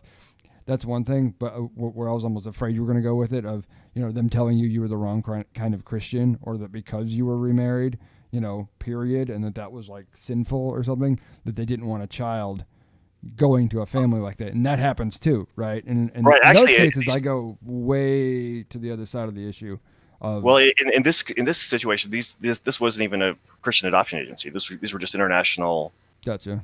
Yeah, I mean, there might have been a couple of Christian ones in there, but they were largely secular adoption. So that's in that case, it wasn't necessarily fair to you in the short term, but it was about making sure that the kid was going into a safe and loving home, right? And if that's the top concern, I don't necessarily have a problem with it, even though that was, I'm sure, something that was dissatisfying to you at the time. I don't know if you ended up adopting later on. If you don't. Well, actually, it was. Well, I mean, without going into too much personal stuff, it actually really worked out perfectly because what happened was we were going to get an international adoption going. We actually had the date set after we had so many years had to go by because I had been divorced, which I thought was unfair because I'm not the one that actually wanted the divorce. So I felt like I was being completely penalized for something that was beyond my control. But at any rate, we actually had this date set where we were going to get everything moving forward. And lo and behold, we find out that my wife's going to have a baby after all. And it was almost like right as that was getting ready to happen. And we just kind of saw it as a really a miracle. It was a gift from God. He blessed us and rewarded our faithfulness. And so we ended up having our own child. And not that I'm against the idea of adopting a child in addition to the one we had, but that it's very expensive, and that door just hasn't been open to us yet. But it's something that I potentially can, even though I'm getting kind of too old for that now, but it's not something that I would rule out ever happening in the future. Gotcha. Well, yeah, I mean, I'm glad it worked out for you in that regard. I guess, yeah, that was really my only concern is like, yeah, obviously, if an agency is making a ruling based on concerns of the safety and wellness of the child versus somewhat they're introducing their own ideology into who should get to be parents. In a more Well, actually, let me since you brought that up, let me just throw this out there. So I believe there was a Catholic adoption agency that was shut down because they wouldn't adopt children out to homosexual couples. So let's just say, hypothetically speaking, that this Catholic adoption agency had said, we're a Catholic adoption agency and we're only going to adopt kids out to good Catholic couples, right? So here I am, an evangelical Protestant Christian, right? And let's say I go and I want to adopt a kid from you guys. No, you're not a Catholic. You need to have like a letter of recommendation from a Catholic priest and proof that you've been a Catholic for 10 years, and in good standing with the church and all this other stuff. Even though, I don't disagree. I don't agree that only kids should be adopted to Catholic couples. I mean, completely against that idea. I would respect, I would recognize that they're still doing a lot of good in the world. They're still helping a lot of kids. And even though I'm being discriminated against because I'm not a Catholic, I would afford them that, that freedom to say, okay, if you just want to adopt kids out to Catholic couples, that's what you guys can do. And I'll go somewhere else and get a kid from some other organization. That's it. Yeah. And I think RJ. The historical problem with that has been that the marketplace of ideas seems like it works until it doesn't.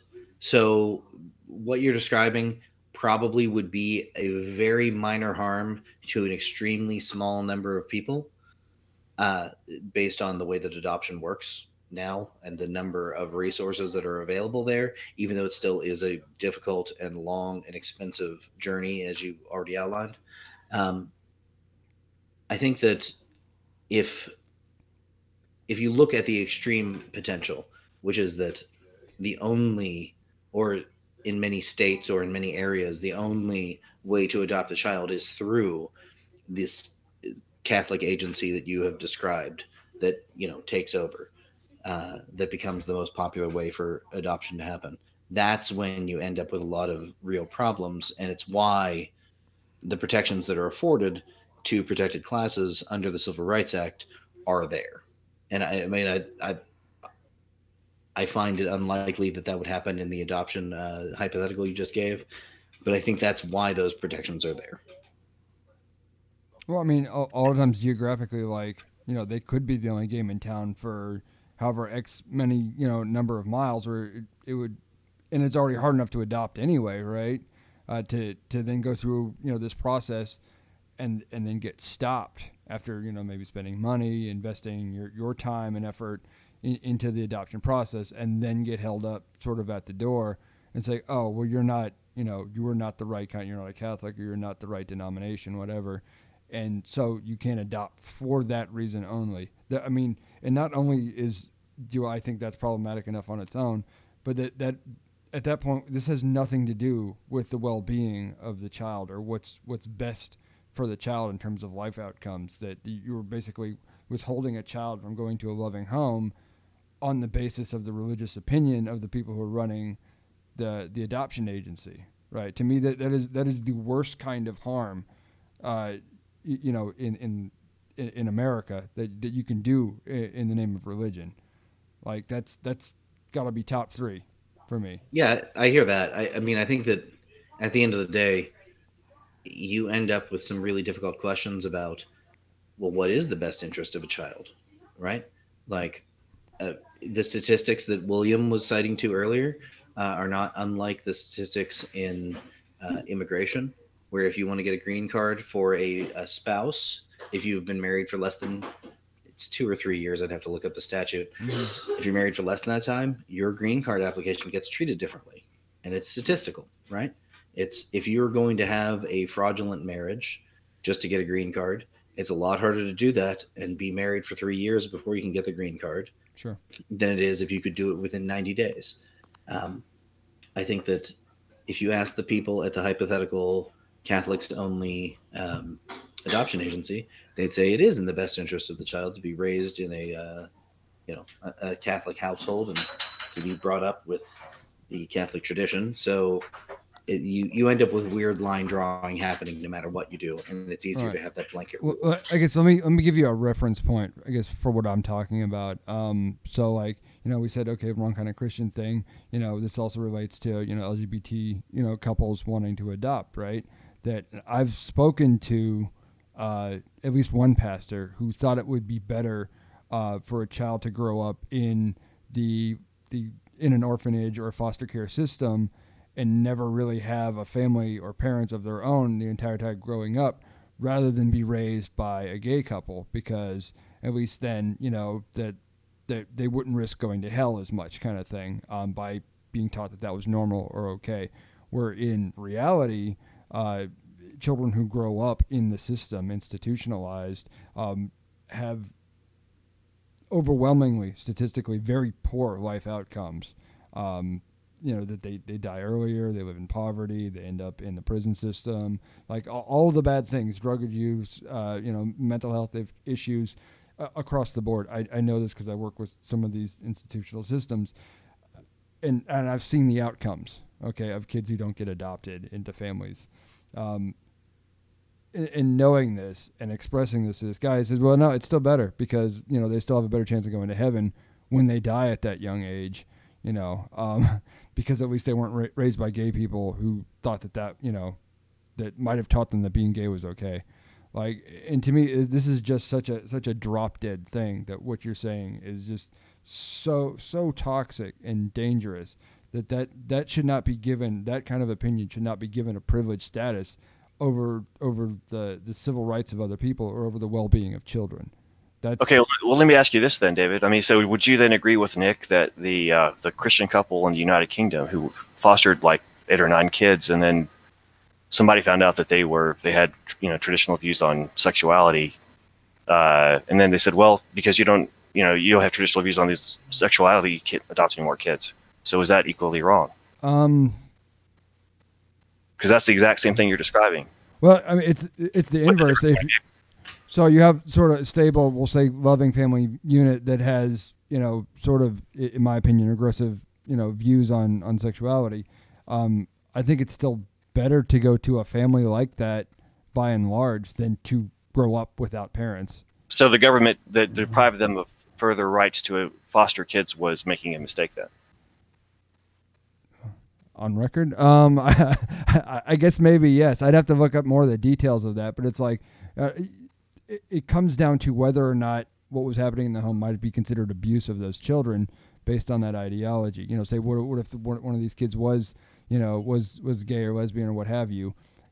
Were they being abused by that couple?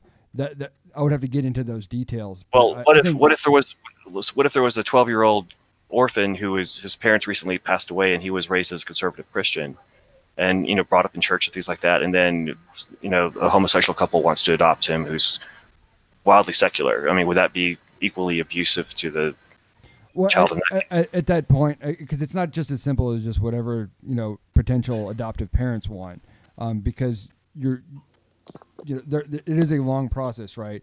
And yes, the child would meet the parents. Right? 'Cause I have observed this myself in many cases, that they will come and meet each other several times and see if they get along, see if there's compatibility there, and the opinion of the child at that point, who's 12, is going to matter, and it's going to matter in court. And if there's something being presented by one group of parents versus another that is so diametrically opposed to whatever their beliefs are or whatever their comfort level is, in terms of who wanting to have them as parents, like that will matter. So this kind of hypothetical that's actually the majority. But kids of that age are that's actually the majority of difficult adoptions, because I mean the small ones, there's a waiting list of people to adopt the toddlers and the infants and the young kids. So once they get to be, you know, Which, 10, as a 11, parent of a 4-year-old, I will say is shocking. So really, when you talk about I know like we kids, got a 17-month-old. Sorry. There you go. so when you talk about kids Apologies. that can't be No, you're adopted fine. out, you know, we're really talking about basically like 10 plus years old, teenagers, things like that. I mean, once you get to that point, they're pretty much unadoptable. So you could make a case that, hey, your friend who said, I'm not going to adopt this kid out to a gay couple, you know, he'd be better off being adopted to a loving gay couple than being raised by a state institution. You could make a case for that. So, but the real question is, what about an infant? What about a toddler? I mean, because in order to say that take religion out of the equation completely, just pretend that the heterosexual couple is atheist, right? Okay. Just to remove religion completely, right? Does a child benefit from having a female and a male parent in their life, or the genders have nothing unique to offer in terms of parenting styles, and any two people will do? You know, mothers aren't particularly important, fathers aren't particularly important. Just as long as there's two people, then the child is fine. I mean, does the social data show that, or is there a pretty good social evidence that, like, when a child is deprived of a mother or a father, they suffer in some way or another? From what I have seen, like you said, regarding the social science, and I feel like you're ready to contradict me on this one, that it does not matter significantly whether it's a same-sex couple or opposite-sex couple that's adopting. The point is that there is a loving family for that child to grow up in, to grow up with. And what we've seen and we don't have all the research, but most of the early research we've seen of kids who've come up this way, either through an adoption system or through like remarriages. Like I know people who, like I know a woman's a lesbian who, was in a relationship with a male, had a child, got divorced, and then raised her child with her wife when she remarried. That kid is doing fine. That kid, it would still be better off than maybe just her on her own. That it's more difficult. But in either case, it's going to be a lot better off than growing up without any parents, right? That is the worst outcome. It's to grow up in the institution. Okay.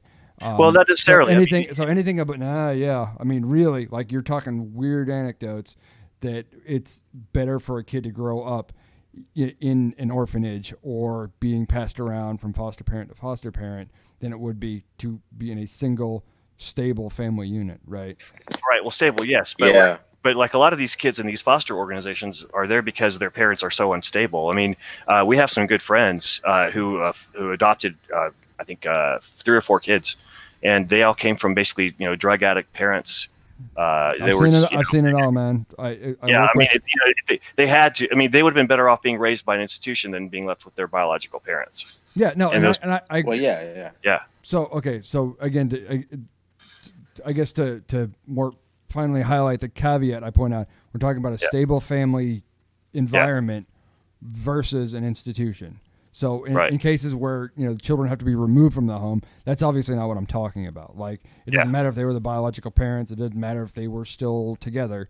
That is not a stable unit. That is not a safe environment for a kid to grow up in. I personally work with a lot of individuals who have been removed from the home, and I have over the last decade or so, for the reasons that you're talking about. Yeah, I think we're in agreement there.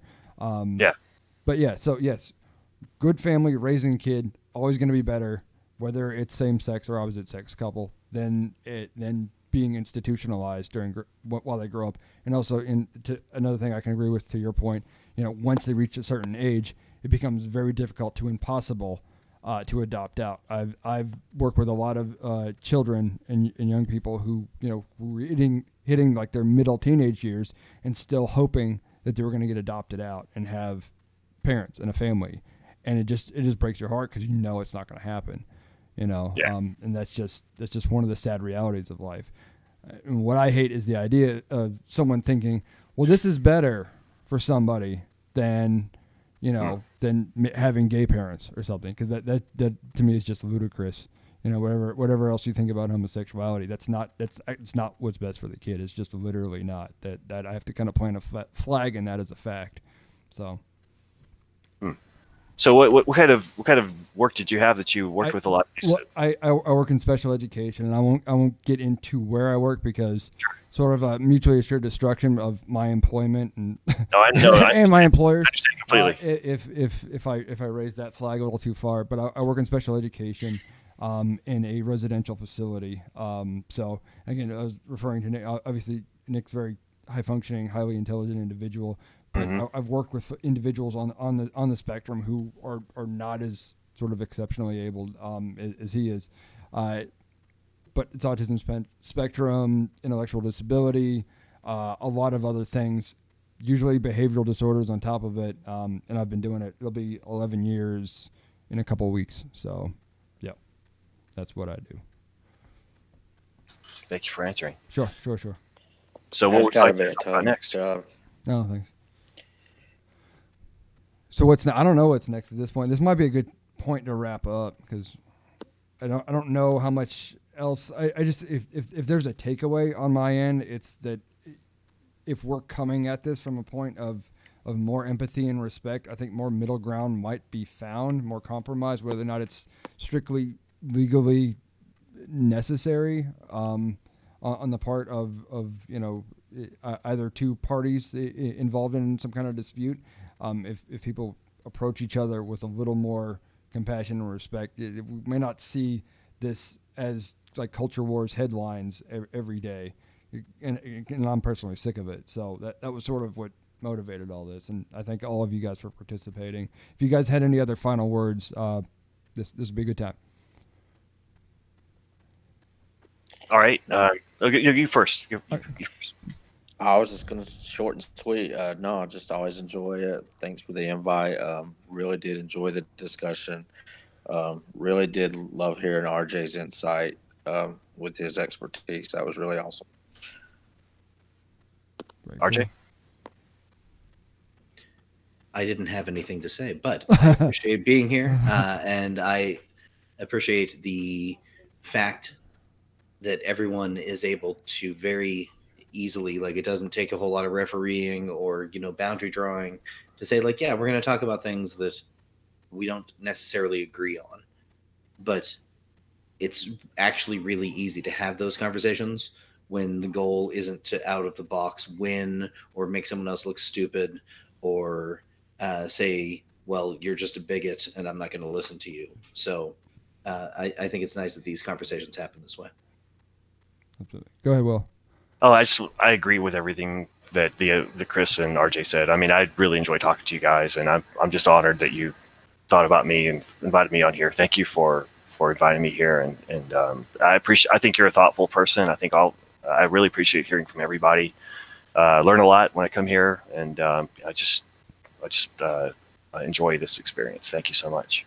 Absolutely. And thanks, guys, for coming out, and thanks again to Nick Peters. To give him sort of a little shout out after he's gone. He said his podcast was called Deeper Waters. Please check them out. I see them on iTunes, so I know he's at least on there. My own stuff, fermentingopinions.com. I'm also on iTunes Beyond Pod. We're here on YouTube. Check out the YouTube channel, Fermenting Opinions. On Facebook, we have a public page and private discussion group for you to air your fermented opinions, also called, guess what, Fermenting Opinions. And a special shout out to Mr. Ross James at jamesmedia.com. He is our digital wizard, makes all the bells and whistles and all those things work. So thank you to him and to the swag, the FO swag. All right, thank you for that, RJ.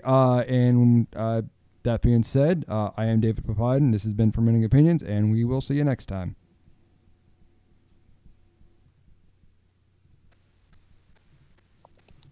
We did it! We made it through another podcast.